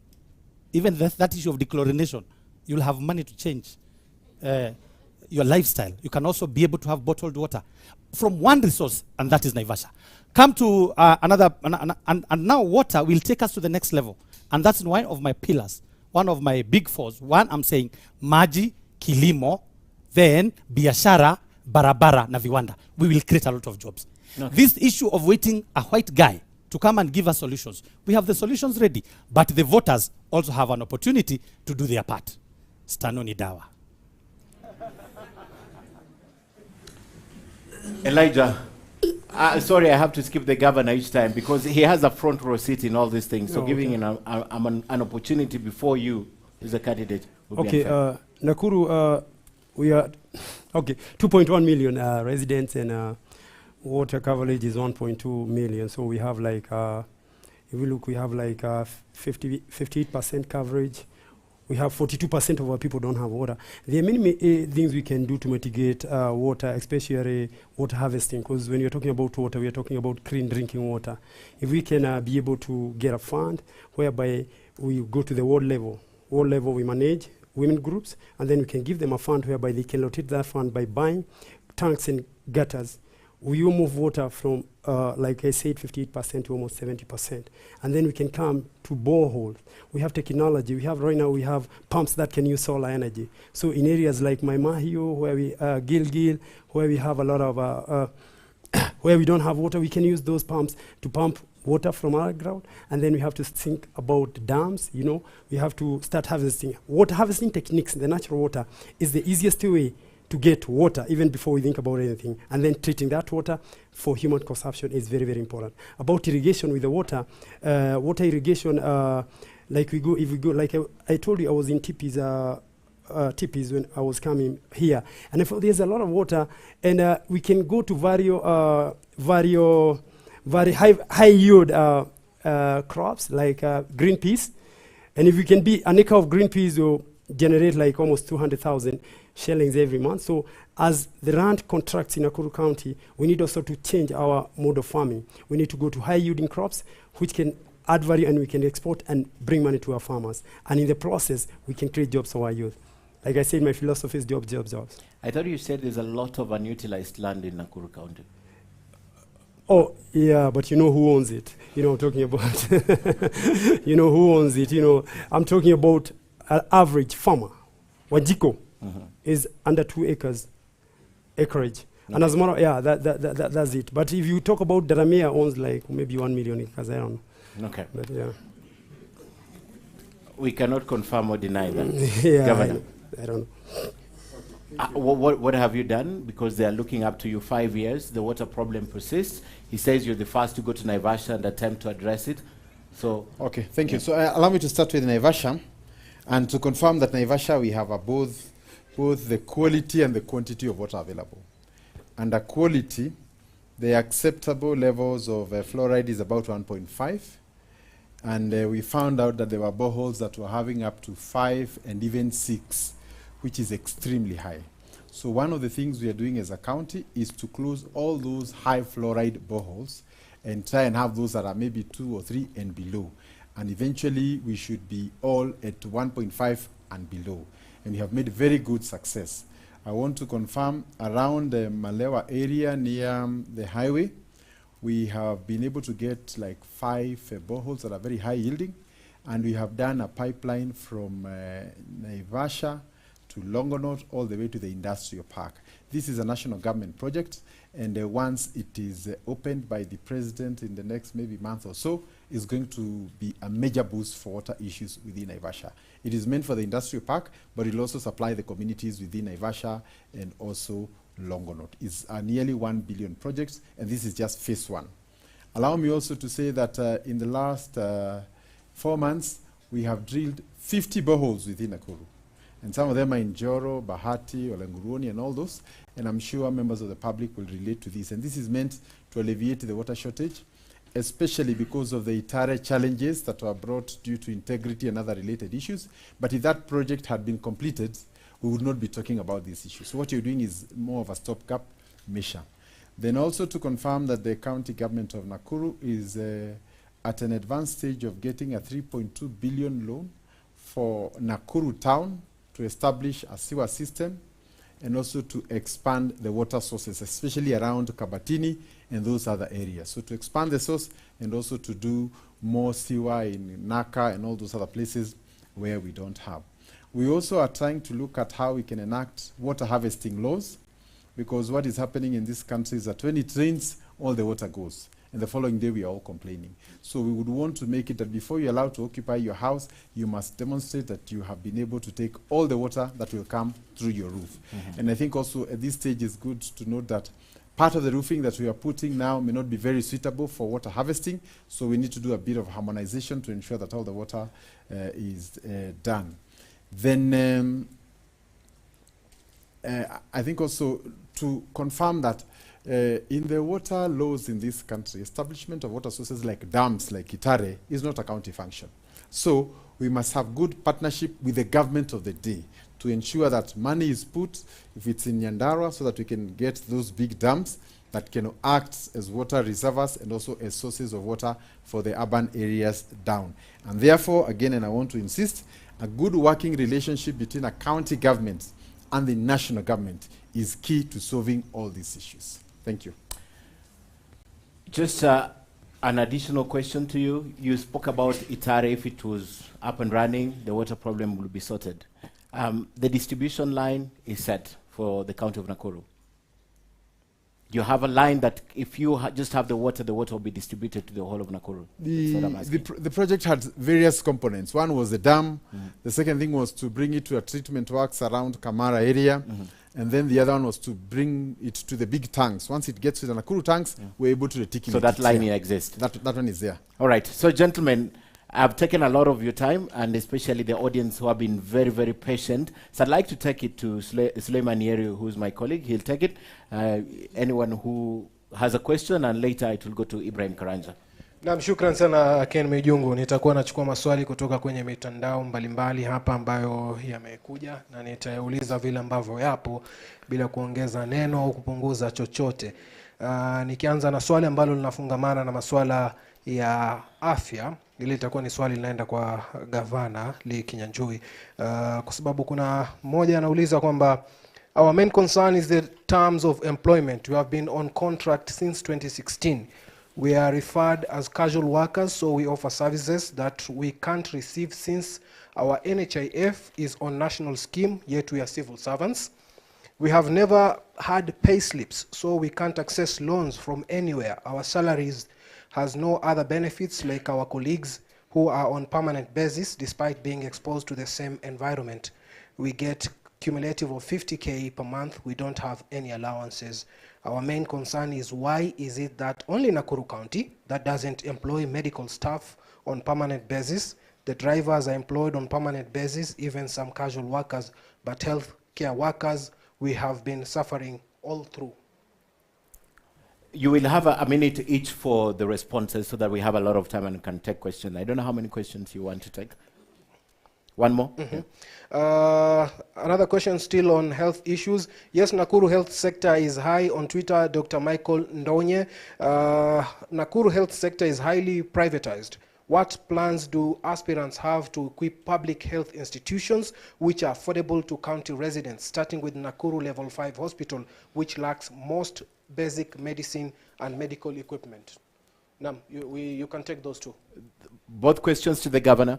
The governor and then all will answer the I think we need to be specific to save time. If there's a specific question, it's asked to a specific person, and then that we save a lot of time, right? Governor anaweza jibu swali la kwanza ambalo limeulizwa na baadhi ambao ni wafanyikazi wa afya katika kaunti hii. Okay. Well, I had mentioned earlier that we've already agreed that for people who have served for 2 terms on contract, they're eligible for permanent and pensionable, but they will go through an evaluation process. So that is already ongoing. And but you cannot be employed for the first time on permanent terms. I think that I've already discussed with our unions, and that is already on course. And I think the papers are already out in terms of aligning that. The issue of we are paying only 50,000 and so on, I would also ask you to also confirm even other private hospitals, how much are they paying? Because also we must agree you want prudent use of resources, and I think my work also is to ensure that the little I have, I spread it to as many as I can, and to make sure that we get quality service. Thank you. Inakaa kwamba kuna hili swala la wale ambao wameajiriwa kwa muda na wale ambao watapata mkataba wa kudumu ni swala ambalo ni mwiba katika kaunti hii. Sijui nikianza na Senator James, kwako utafanya nini? Kwamba swala hili tushaona kwamba wale wahudumu wa afya ambao ni wa muda na wale wa kudumu wanaonekana kwamba wanavutana. Naam, kwangu ningesema kwamba mimi ni mwajiri. Na wakati ambapo unapitia njia ya kuwa unaandika watu wakiwa casuals, inakuwa kwamba huna imani na wale watu ambao unaandika. Kwangu mimi nawaandika wakiwa permanent, vile ambavyo watafanya kazi, kwa sababu kuna systems za kuangalia vile ambavyo wanafanya kazi. Hizo ndizo zitafanya kazi, ndio mfanyikazi mwenyewe atie bidii. Lakini wakati ambapo unamchukua akiwa casual, katika roho yake hana imani kwamba utamwandika. Kwa sababu ya hiyo, yule mtu ambaye anaumia ni yule mtu ambaye anahudumiwa na huyo mfanyikazi. Kwa hivyo kwangu ni kuwachukua, kuandika, internal mechanisms zifanye kazi. Kama hafanyi kazi vizuri, anaenda nyumbani. Daktari? Shukran. Swala nyeti hapa ni kujiuliza ni kina nani hawa ambao huwa wanapewa casual work na wamesomea, wamebobea katika hizi nyanja, alafu wao wanapatiwa kazi casual. It is very unfortunate because these are our youth. Kweni walikosea nini? The young people, that they can never get permanent employment, not only in county government, even national government. Our youth should be given an opportunity also to feel secure in their employment. And then we continue blaming our youth on drug abuse and many other things. Yet how we treat our youth from the beginning, he when he did medicine 6 years, others have done different things. Then you come here and subject that same person, and because it's youth. And this happens both in county and national government. We need to sort that issue. If you employ somebody, please make sure that person is employed fully and be able to know the taste of permanent and pensionable. So that the people who should be in contract, over time, we should have the performance management system. Then, when you are above 40 years, you have something. Then you can be put on contract, and you can be able, because you have a lot of skills, from here you can go to a contract somewhere else, but not the youth. So it's very unfortunate, and that's why we are crying. And that's why the people need to change their mindset. The young people from the university, when they get to, and those who are getting into health sector, and all other jobs, let's give, and then let us pay them well. Does it mean you have to be old to be a being? Does it mean anybody who was born after 1994 does not participate? So those are the things I will be able to look at, but also there is the law. But also we need to see at what age group that it takes to the next level, so that to create a room for a productive workforce, which is the youth. Elijah, sijui wewe utaweka mikakati gani katika swala hili kama kijana kwanza? Okay, ile kitu hata imenikera sana ni vile unasema akona kazi, lakini kuna kitu ukipata kazi tunaitanga social mobility. Kazi inafaa kuinua maisha yako, upate nyumba, uende shule, pengine uongeze exam, na uongeze masomo. Na kama unalipwa 50,000 na it's not secure, ukiingia kwa bank, you cannot get a loan, unakatwa kwa hiyo nafasi ya kuwa na hiyo social mobility. Kwa hivyo unaweza kaa hata kwa kazi miaka 5, lakini ukiangalia ile pesa umepata hakuna mahali umeenda. That is why permanent job is very important. Alafu ukipewa permanent job kuna benefits zingine kama insurance, income protection, kuna pension plans. Hizo vitu ndio zinaumba mtu sasa pale akitoka kama miaka 20 akiwa 30 years akisema alikuwa anas, anaweza angalia hizo vitu aone penye amefika. So mimi especially mambo ya healthcare, every nurse mwenye atakuwa qualified, I'll hire them in permanent and pensionable basis. Sababu like I said before, pesa ipo, utumizi ndio mbaya. So that's what I'll do. I'll give them a job and pension. Munyo, sijui nawe utafanya nini? I still insist. Hii ni mambo ya policy. We'll have to do a register, tujue tuna nurses wangapi, tuna facilities ngapi.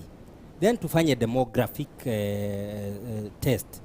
Tuko na watu age gani wa nurses na age gani. Tuseme tuko na wale wamemaliza colleges, wanaweza fanya kwa zile vituo zenye ziko kwa level ya chini, na wawe wamepatiwa muda mrefu, kwa sababu wanahitaji ujira zaidi kuliko wenye wamefanya kazi kwa zaidi. Then katika zile level za juu, tuseme provincial hospital, we cannot gamble because this kind of a referral, we need experience and expertise. So watu wenye watakuwa wana serve kwa hizo levels za juu, lazima nao wawe wako sure that they are permanent and pensionable. So this one will be advised by what we shall find in the register that we shall conduct of the experiences that we have, the population and the number of facilities available.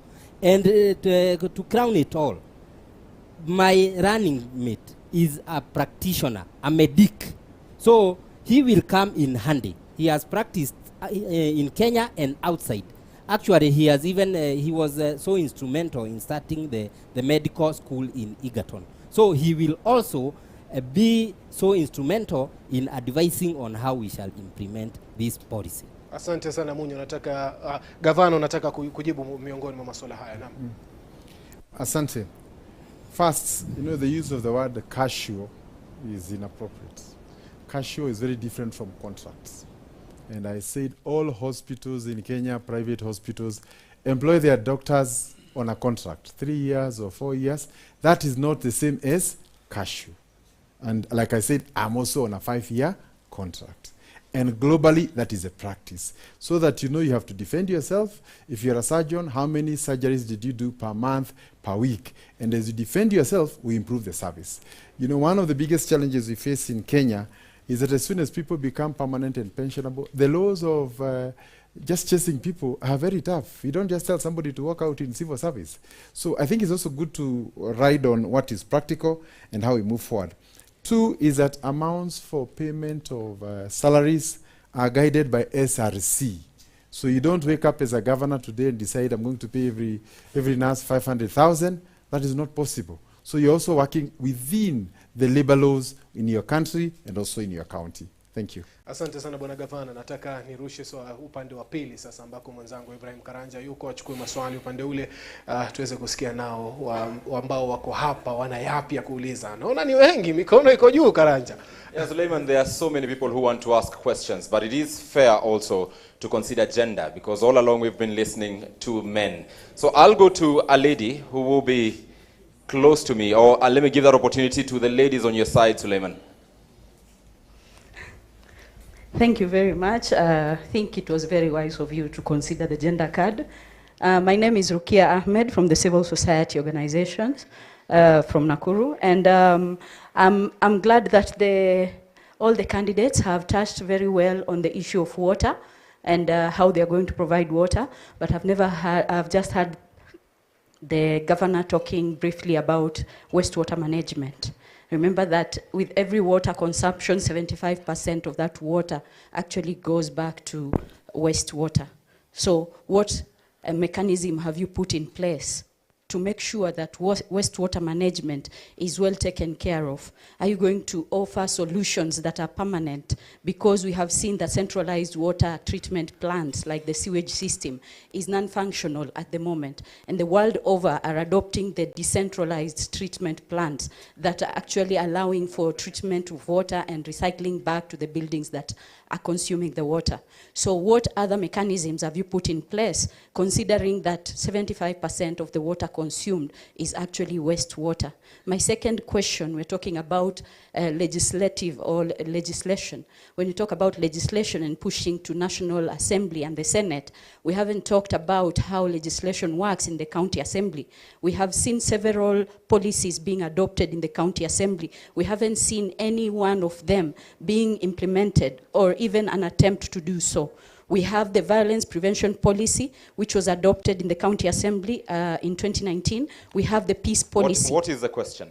The question is, what mechanism do you have in place? Are you planning to do dual purposing or mainstreaming to make sure that implementation of the recommendations put in the policy materializes? Because issues like that could have prevented the current trend of criminal gangs operating in the county. Thank you so much. I think I'll take also one last question from a lady. Then I'll give this opportunity also to our partners, one from ZDG, Center for Enhancing Development and Good Governance, as well as Midriff Harinet. So ZDG and Midriff Harinet, even as I look for one last lady in this particular, yes, there is a lady on this particular side.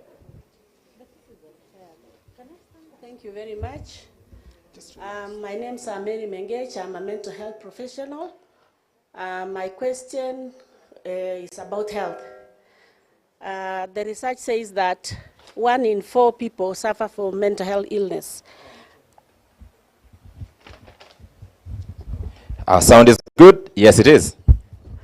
1 in 4 people suffer from mental health illness, and I would like to know what plans you have to improve the state of mental health in Kenya. As we know, there are so many people who are killing themselves and their families, and it has been also reported by World Health Organization that Kenya is among the least nations who have not done anything to improve the health of the nation, of mental health. Thank you very much. Thank you. I'll take the questions to the candidates. The very first question was shot to you, Governor Lee, from the lady from the civil society. You want to respond to it? Okay, yes. Maybe with respect to the waste management, when I said that the county has secured a 3.2 billion financing, I did say that part of that component is for the sewer and also the solid waste management aspect of it. We're also trying to look at ways in which we can be able to privatize part of that, noting that Nakuru is also currently recycling the sludge into charcoal, among other renewable solutions. Then with respect to the legislative processes, I think it is important, like I said, we need a lot of civic education, that members of the public appreciate the role of MCAs. MCAs are critical for devolution to work. But as it is right now, that appreciation is very low. So you end up in a situation where you give very serious work, but at the time when you're evaluating and giving these people job, you did not match their skills with the job you want them to do. So you call them and now you want them to do a job, and there's a serious mismatch. So I think there is a need for a lot of civic education in that area. But in the meantime also, as a county, we do a lot of capacity building to ensure that at whatever level and whatever profession they came from, we can be able to harmonize them so that they are useful in the respective areas, whether it's environment and all the others. Then lastly is a question on mental health. And I want to say that I'm personally very passionate about mental health because it's one of those areas that have been largely ignored. And I want to confirm that here in Nakuru, we have our Ward 8 at the PGH is actually a mental ward. And recently I visited there, and I'm saddened to say that a lot of our young people who are there because of what you call substance-induced psychosis and other conditions. So I think our plea first, before we talk about any mental health care, is how can we prevent it? And I must say I'm worried also when you hear statements of how drugs can be grown and consumed en masse it also means we are getting deeper into the problem. But I want to confirm to you that we are working. We have also engaged qualified mental practitioners, and our hospital in Gilgil, which is the second biggest referral mental hospital, we are working with the national government to upgrade it at a cost of about 250 million shillings and to see how it can be more responsive to the needs. But I think more importantly is how do we reintegrate mental patients once they have healed. In Nakuru here, we have patients who stay with us for 2-3 years because the communities are not ready to reintegrate them even after they have healed. So it's a serious societal issue. Government alone cannot solve it. We need a conversation. Thank you so much, Governor Lee Kinyanjui. And I think the second question on mental health is something that all the candidates will have something to say about. It's shocking revelations, horrifying statistics. Let me start with you, Elijah Karanja. What would you do on matters mental health? Okay, we have to segment the kind of mental health we are talking about. Because if we look at, like we're saying, most of it driven by narcotics, substance abuse, is out of frustration. Like I was always saying again and again, it's issue of unemployment and frustration. You have no job, you have nowhere to go. Most people resort to substance abuse. And as a matter of fact, even most of us who think are healthy are having issues with our mental health because of maybe our financial positions. So that is the one area we have to look at. We give people opportunities, we eliminate that. In the medical part, whereby maybe we need to look at it, we need to look at it from the grassroots. Like I said, level 1 hospitals, they're supposed to be equipped with a psychologist. This psychologist is supposed even to go to schools. Most people do not understand, even our children right now are starting smoking bang from standard 6. We need a concerted effort between parents, schools, and psychologists so that we can be able to catch these young men before they can become addicts. That will also improve very much in that area of healthcare. So that is how, personally, I think I'll mitigate healthcare in Nakuru County. Thank you so much. Dr. Stanley, mental health. Thank you. Truly, research shows 1 in every 4. So if you count yourself, if you are 4, so check your other one who's in the problem.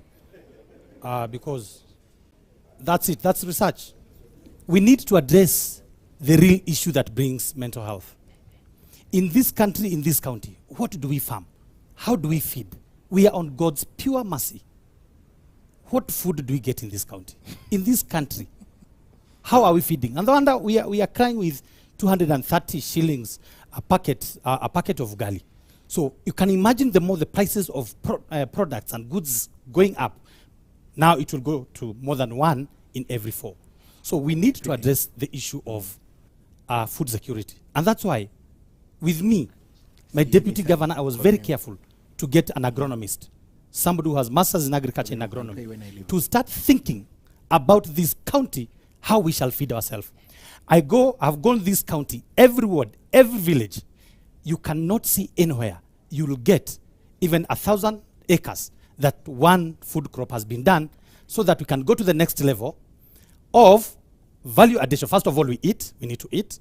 The second thing, we need to sell in the marketplace. The third thing, we need to do agro-processing. We will create jobs. So the issue of mental health is not only the issue of just basically people are in such statistics. There is a bigger problem, and it's not yet to be solved. We need food first. Then the other thing, the people of this county and this nation, whenever somebody who's suffering mental health, and particularly depression, they never know that I'm sick. So it is upon us, in our family setups and our community, if you see somebody is behaving funny, out of normal, please, you can be a solution to that person. Get a health support so that that person can be talked to. We can also be able to use the church for spiritual nourishment. Some of these things people can they can discuss, and we will help our population. Otherwise, the statistics are really, really terrible. But again, they are horrifying. But your 1 minute, sir. But again, there is another issue of our lady there who asked about, you cannot be having a house which has no toilet. Your own thing, you seeing it and living with it. It's unfortunate. And that's why we also need to think about to guide our people on housing and settlements. How many houses in this Nakuru, they are connected to the sewage? So the issue of solid waste water management, we need to think it deeply. And it's also a contributor. And of course, KTN will give an opportunity to all candidates in future to respond to solid waste management. But let me go to former Senator, pioneer Senator for Nakuru County, James Kiarie Mungai. The issue of mental health, how would you handle it under your administration? Thank you. Let me say this. I have been at the grassroots. I have seen the problems down there. One of the reasons is lack of jobs. The moment that somebody is married, God blesses him with children and a beautiful wife, and the husband of the house does not have a shilling in his pocket in the evening. That is a starting point. You find such a person now ladding to looking for drugs and illicit brew to try and run away from the problem that is being faced by his family. So we need to sort the problem, the job problem, with the youth. That way, we will limit the number of people that will be going to hospital for treatment. Let me also say this. We are also having cases of illicit brews in our county that are supposed to be addressed as a matter of urgency. The drug suppliers also are supposed to be put on notice because they are the source of the problems that we are having in the hospitals and affecting the families. The other thing that I would like to touch, very briefly, 10 seconds. is issues about land leases. That, Nakuru people are hard workers. They would like to do farming. They do not have money. They do not have that land. My government will lease land from the large farm owners and ensure that our people have lands where they will grow crops. That will depend on whether the large landowners will be agreeable to your idea. But yes, Governor Munywa, let me call you Governor because should the people of Nakuru elect you on the 9th of August, you will be the man on that hot seat. What would you do about mental health? Governor 032. Anyway, the issue of mental health is not just to be looked from one lens. Because mental health cuts across children, married people, single people, aging people, working people. Is it? So when we talk of drugs, we will not be solving mental problems with children. We have seen children commit suicide because of mental problems. Will not be, when we talk of drugs, we will not be handling married people who have issues of mental problem. When we talk of drugs, we will not be talking of single parents who the society has put the bar so much high that you have to be a true parent if you are married. We will not be also true to our aging people who are suffering from depression due to challenges over time. So this is my approach to it.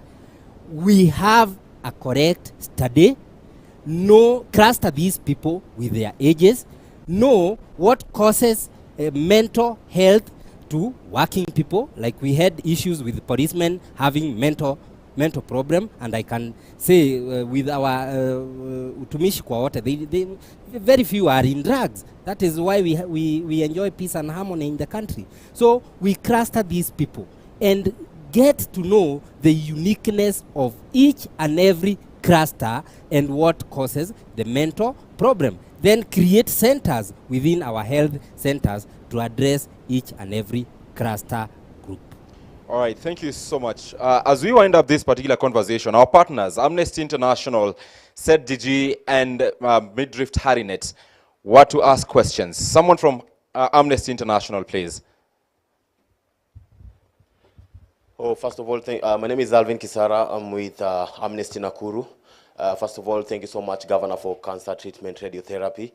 My questions will be directly on health sector. And one, my request is, could we please have P3 for free, because there are so many GBV cases are going unreported because clients cannot, raped victims cannot really afford the P3. And again, another question is that there have been so much complaint with workers who are working at the level 5 hospital, and the management has always been the same. Why can't the management be changed? Thank you so much, sir. Thank you. The Center for Enhancing Democracy and Good Governance said Gigi. Thank you, Ibrahim. Right away, first question to Governor Lee. One of the documents that should guide land use management for counties is the spatial plan. I'm aware we started the process. Did we ever finalize it? Number two is the question of plastic ban. Our very own James Wakipia led an international advocacy. We banned plastics, but there are plastics everywhere in Nakuru. What would you guys do to arrest that menace? Third and last is the question of equity. You appear to be groping in darkness. Equity is a principle, a constitutional principle. In very specific terms, and this is to all of you as candidates, what are you going to do to attain equity in development? Asante sana. Asante sana. Let's get the responses, or should we get the last question from Midrift Harrinet? The very last question from Midrift, from CTL, one of our partners as well. Thank you very much. My name is Bansi Kubudha, and my first question has to do with health, access to health care. In this country, we all know that we are struggling with non-communicable diseases. One of them has been talked about, mental health. But we have so many people out, especially in rural areas, that are struggling with non-communicable diseases, diabetes, high blood pressure, and all that need to be managed. Now, in Kenya, we have the non-communicable disease strategy that seeks to cascade treatment and screening of non-communicable diseases to primary healthcare facilities like dispensaries and level 3 facilities. Currently, those services are only available in level 4 facilities. So my question is, what will the candidates do, if elected, to ensure that we implement the non-communicable disease strategy in primary healthcare? The second one is Nakuru County. We know that public participation is a cross-cutting principle in our constitution. It is provides a platform for citizens to influence decisions and ensure that their needs or development is responsive to the needs of citizens. In Nakuru County, we've made progress in terms of making budget Please documents. head straight to the question. Yeah, budget documents accessible. But we have been struggling to get quarterly implementation reports from the county government. We would want to know what steps the governor will take if elected, and all the candidates will take to ensure that we have implementation reports. Thank you so much. Governor Lee Kinyanjui, fortunately or unfortunately, you are the man currently sitting in the office of the governor, and the bulk of the questions here are directed to you from both our partners, Amnesty International, as well as said Gigi, even as the other candidates will respond to it. I'll give you this chance to respond to all the questions in the shortest time that you possibly could.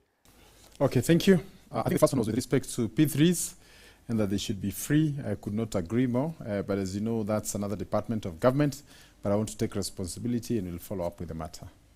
Management of level 4, I think unless somebody specify what specific areas they would want us to address or look into, when you say there's a problem without specifying what problem there is, we may not be able to address it. So a lot of times if you want a problem solved, can you say, is it a shortage of beds, or there's no medicine, or there's no what? I think that would help us to know where do we go. Is it a customer care issue? Is it a supply issue? And all those issues.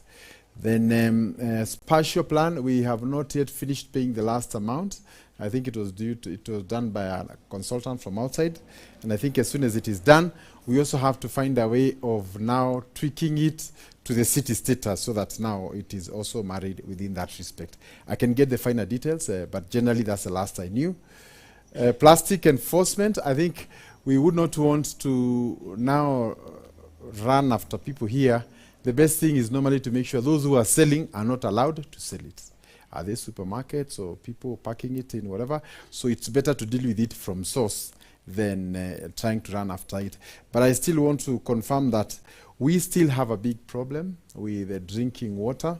And I'm happy. Maybe what you want is now this is not that you can't throw. You drink with the water, then it is refilled and comes back.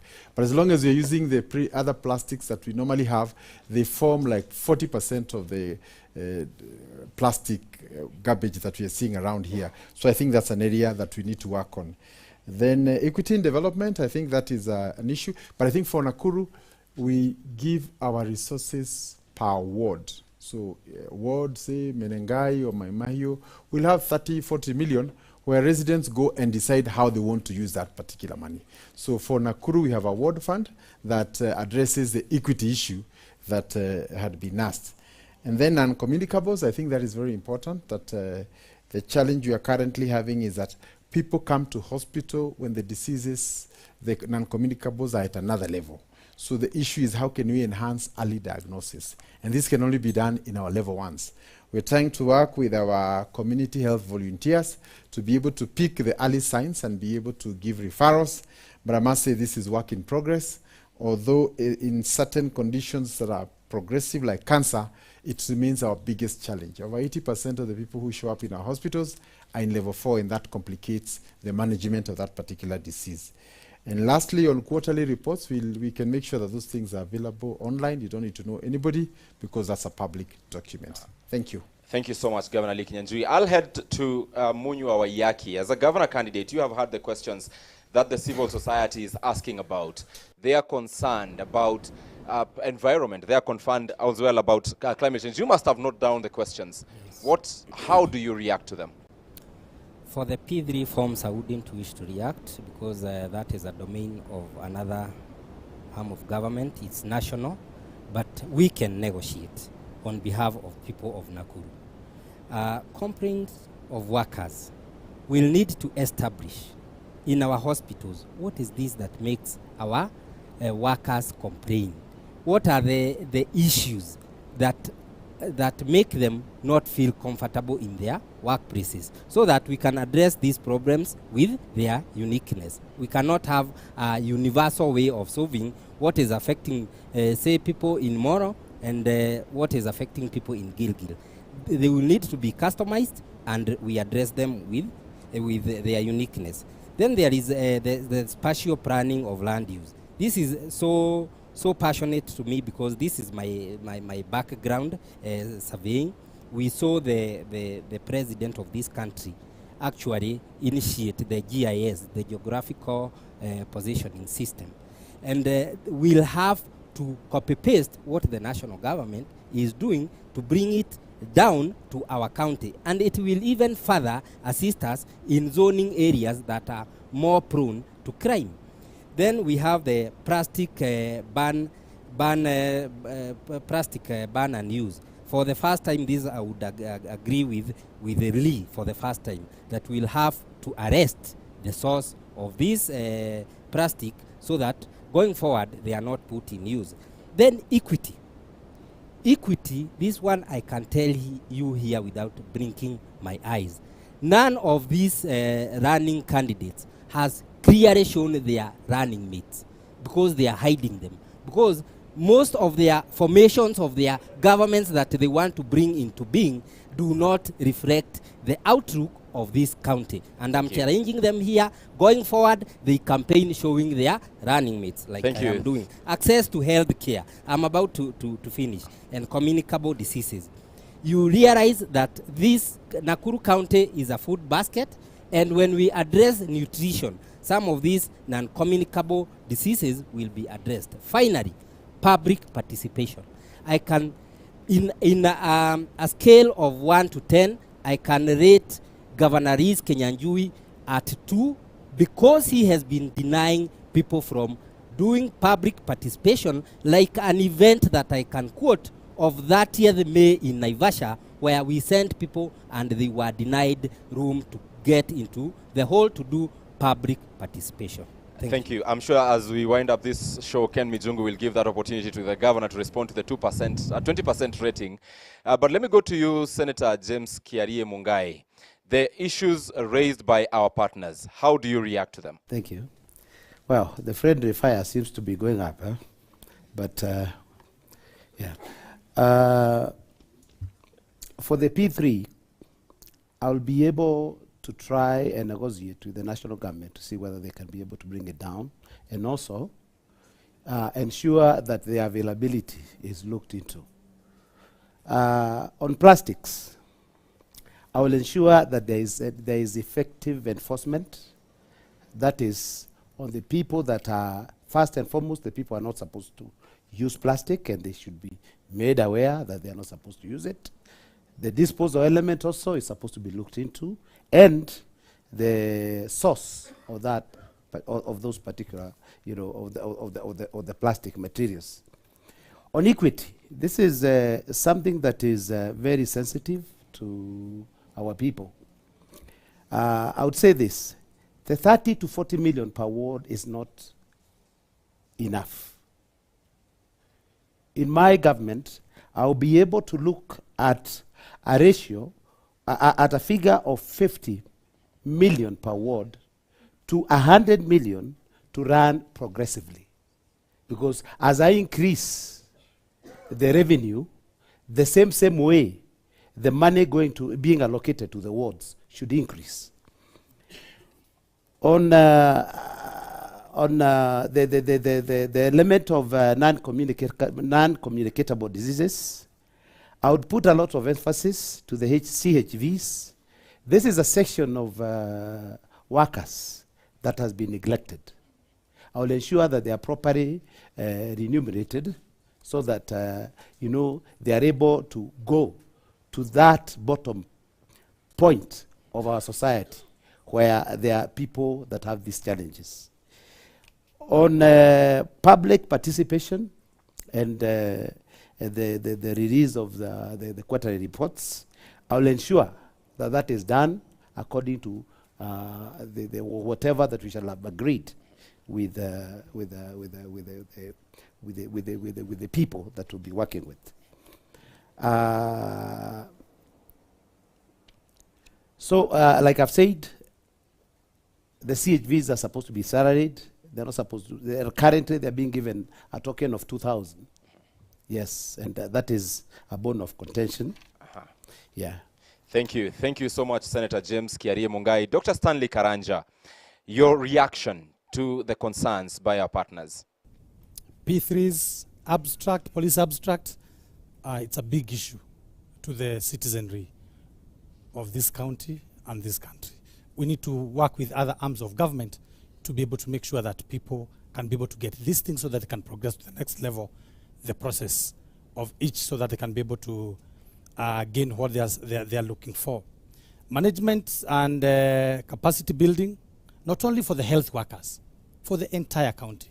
4,500 to 5,000 people they need to be taken care of. We can not only talk about health workers, we need to talk about people from all county departments. They need to be engaged.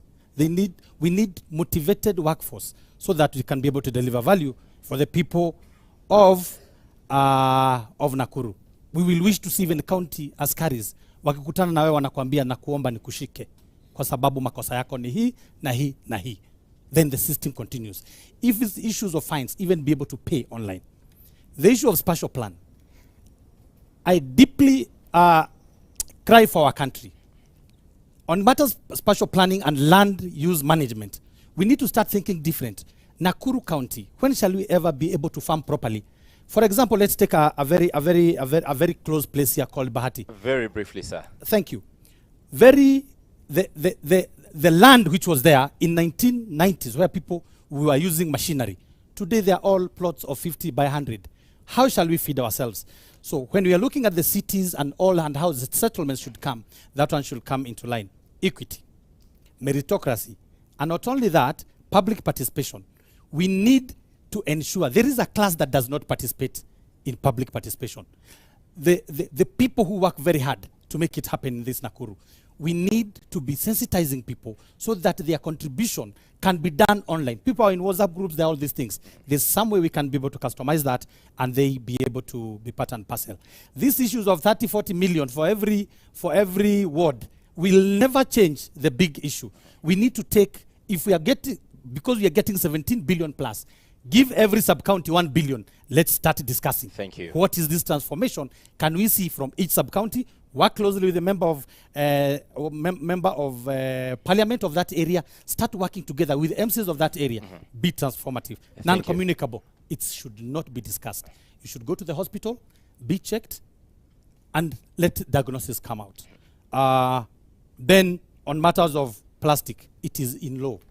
Let us not use plastics. Asante sana, Dr. Stanley Karanja. And finally, Elijah Karanja, very briefly, how do you react to the issues that even your colleague candidates have addressed? Equity of outcome is one major issue because all wards do not have the same kind of, so we have mining, like in my mind, we have farming, they're different. So we want to make sure those people who come from this area benefit from the resources. So equity of outcome in my program, we make sure 20% goes back to the ward, even before we go to the county funds. Again, the issue of plastics, like you say, you ban, you just use reusable containers so that we can harness that. And then there's this thing called there's something I'm thinking about in equity, whereby I want to build a sanitary pads factory, whereby we will give every girl going to school a free pad.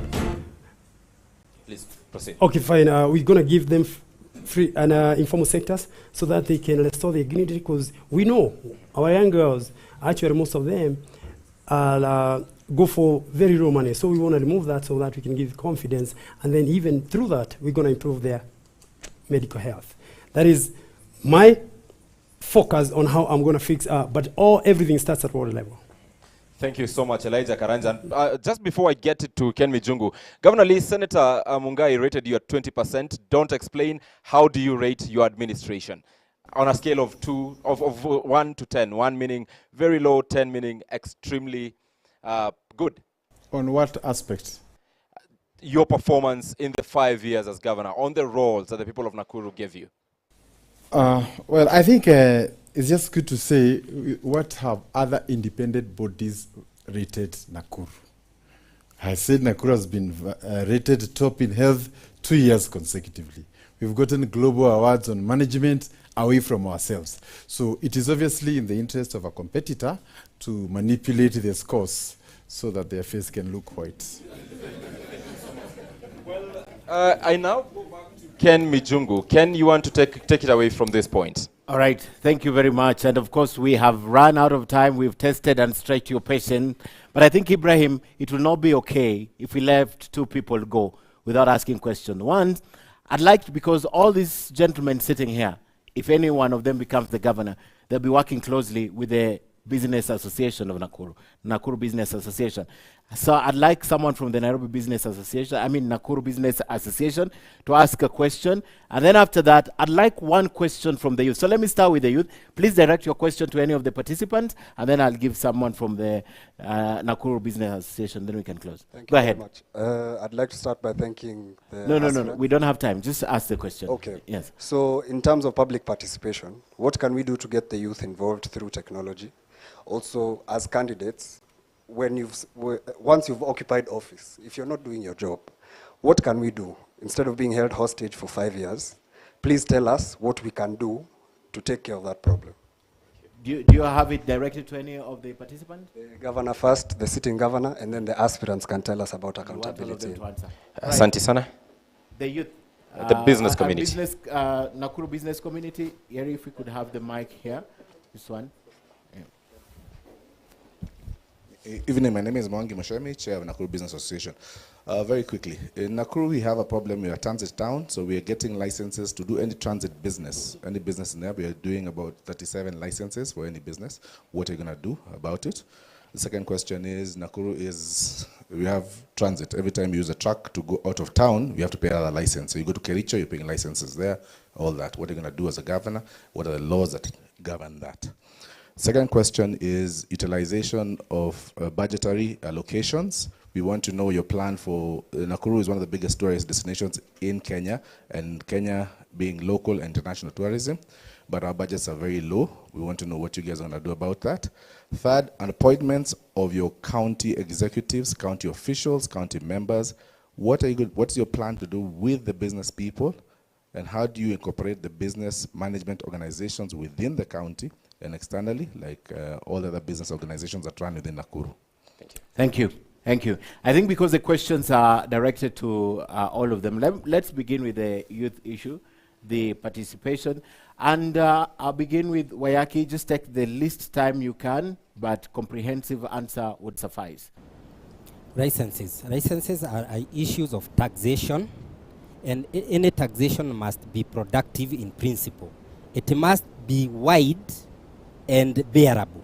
So for licenses, we shall make sure every business in the county operates when it is licensed. However, we shall make sure that the cost of getting these licenses is bearable and progressive to the turnovers of each business.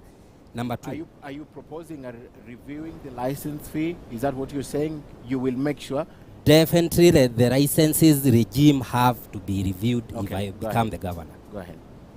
Utilization of budget.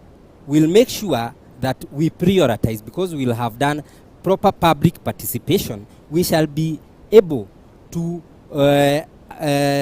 allocate budgets pro rata or in proportion to the priorities of the expenditure heads of this county. So depending with the importance of whatever allocation head and revenue generation from that particular allocation head, we shall do our budget allocation and utilization. Appointment of counties in regard to how do we make our appointment in the county. Remember, this is Face of Kenya, as we've always been having this conversation. We'll make sure that all stakeholders in the county and their activities are brought in board when making the appointments, and make sure that our appointments will have the national outlook, because Nakuru has the national outlook. It has every community on board. I think that answer cannot be complete without me asking you. There are Yes. so many interested parties. Yes. If you were to incorporate all of them, this is just one asking the question. Business people are the business, interested yes. in the party. The business, there will be several of them. You have limited number. How Yes. would you manage those interests, just briefly? They will be considered in proportion to the internal revenue that they put in the Okay. basket of the county revenue. Okay. Yes. Senator, carry. Thank you. Now, there is the gentleman that talked about the challenges that that they're facing, or they think they'll be facing, just in case a governor does not perform, and the systems that they can use to ensure that maybe they do whatever. The law is very clear on impeachment. So a governor that does not perform is supposed to be impeached through the county assembly. On the number of licenses that that business people are paying, it's talked about 37. Yes, this is a challenge that is there, in that the business community would like to pay maybe one consolidated license. So these are matters that we'll be able to sit down and discuss and come up and come up with a solution. There's also the element of inter-county licenses. That is, if you have paid a license in Nakuru for a truck, maybe to carry some certain goods, if you go to Kericho, the county government of Kericho would want you to pay another license. On this one, I think is a matter that will be handled through the Council of Governors, where I'll be able to raise it so that is harmonized, in that we look at the interactive business conditions, especially on who are many on where. On the interaction between my management and the various business associations that are there, yeah, that will be is a matter that I'll look into and ensure that we reach conclusions that will be beneficial to all sides. Thank you. Daktari, if you can pick a few, you don't have to answer all of them. From the youth, and not only the youth, when it comes to matter of public participation, it is possible to have a portal on public participation from the county government, so that when you have an issue, we do public awareness, and then people can be able to contribute on that particular day, or be able within a particular period. Then we'll be able to take the thematic areas and the contribution of the people, so the youth will be participating. As well, every sub-county, why not invest in technological hubs, where very big ones like half an acre, 1 acre, provide the free Wi-Fi. Let our youth start making money, minting money. And also, at a higher level, it is noted that in Kenya, the YouTubers and the content creators in Facebook are paid the less in the world. We need to engage these people who we have the contacts, because our youth are doing so much, they are working day and night, and they're not getting the return as required. Or when we comes to the NCBA, Mr. Mwangi, thank you very much. There's something we need to do as a governor.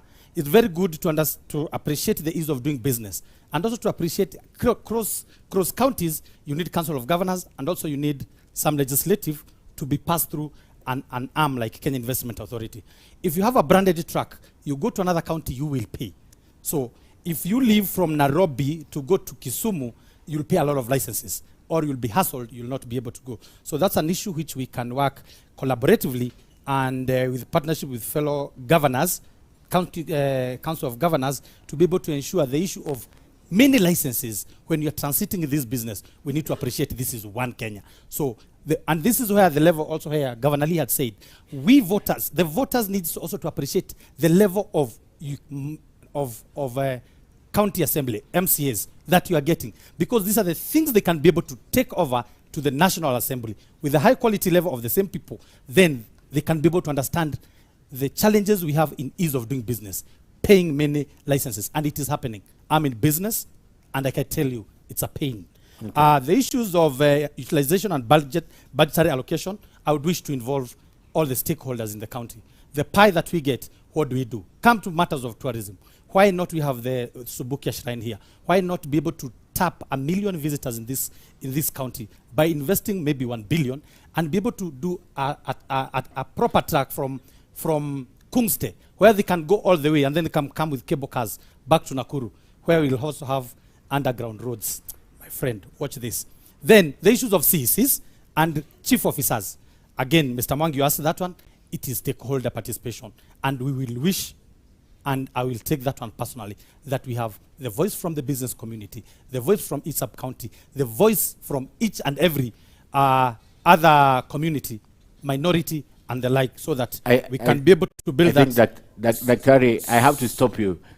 I have to stop you. You've answered enough of them, right?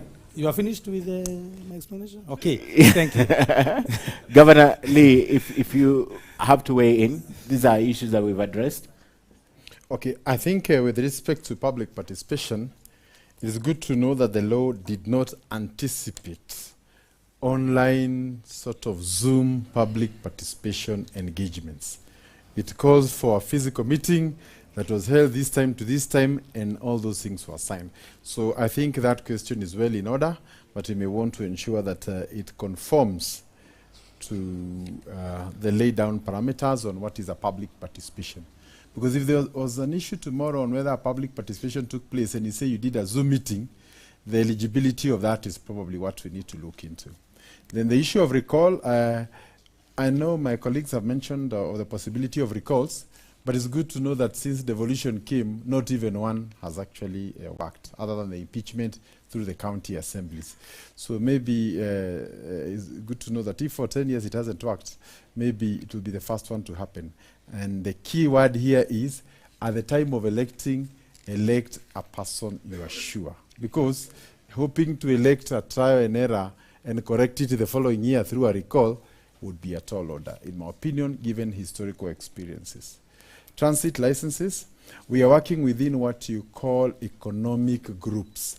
Like now you have the the lakes, you have the NOREB, so that within that particular space, Nobody has to pay. If you've paid in Nandi and you're within Noreb, even if you go to a Singishu and Elgeyo Marakwet, you don't have to pay.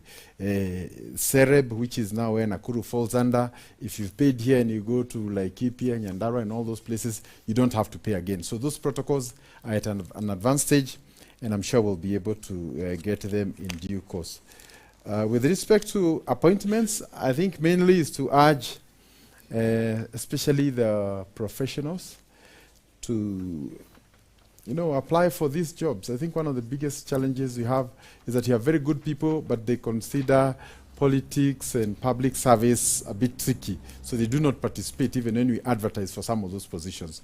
So if you think you have an idea that can change our healthcare, our water, our roads, and whatever else it is, I think we do not want just whistleblowers, people saying how things are not going on, but you're not ready and willing to be part of a team that can do it. So I think it's really an open invitation. Even when we advertise for our CCs, we actually advertise. So we will also do the same as we move forward. And I'm just trying to say that it's easy for people to say what is not right, but sometimes it is better that people come together and solve those issues. So if you think you have a skill that can take this country to the next level, you are welcome. I think that's about it. That's it. Yeah. Okay, with the issue of licenses, like I say also, I believe in that idea of economic zones, especially here we have what we call an agriculture belt, whereby we have like Naro County, Uasin Gishu, Nandi County. We can bring them, and especially if we can incentivize them by opening a fertilizer factory, which is a couple of billions, then definitely by bringing them on board, we can suspend other licenses across the board. So we can integrate that and use the power of integration to eliminate those licenses.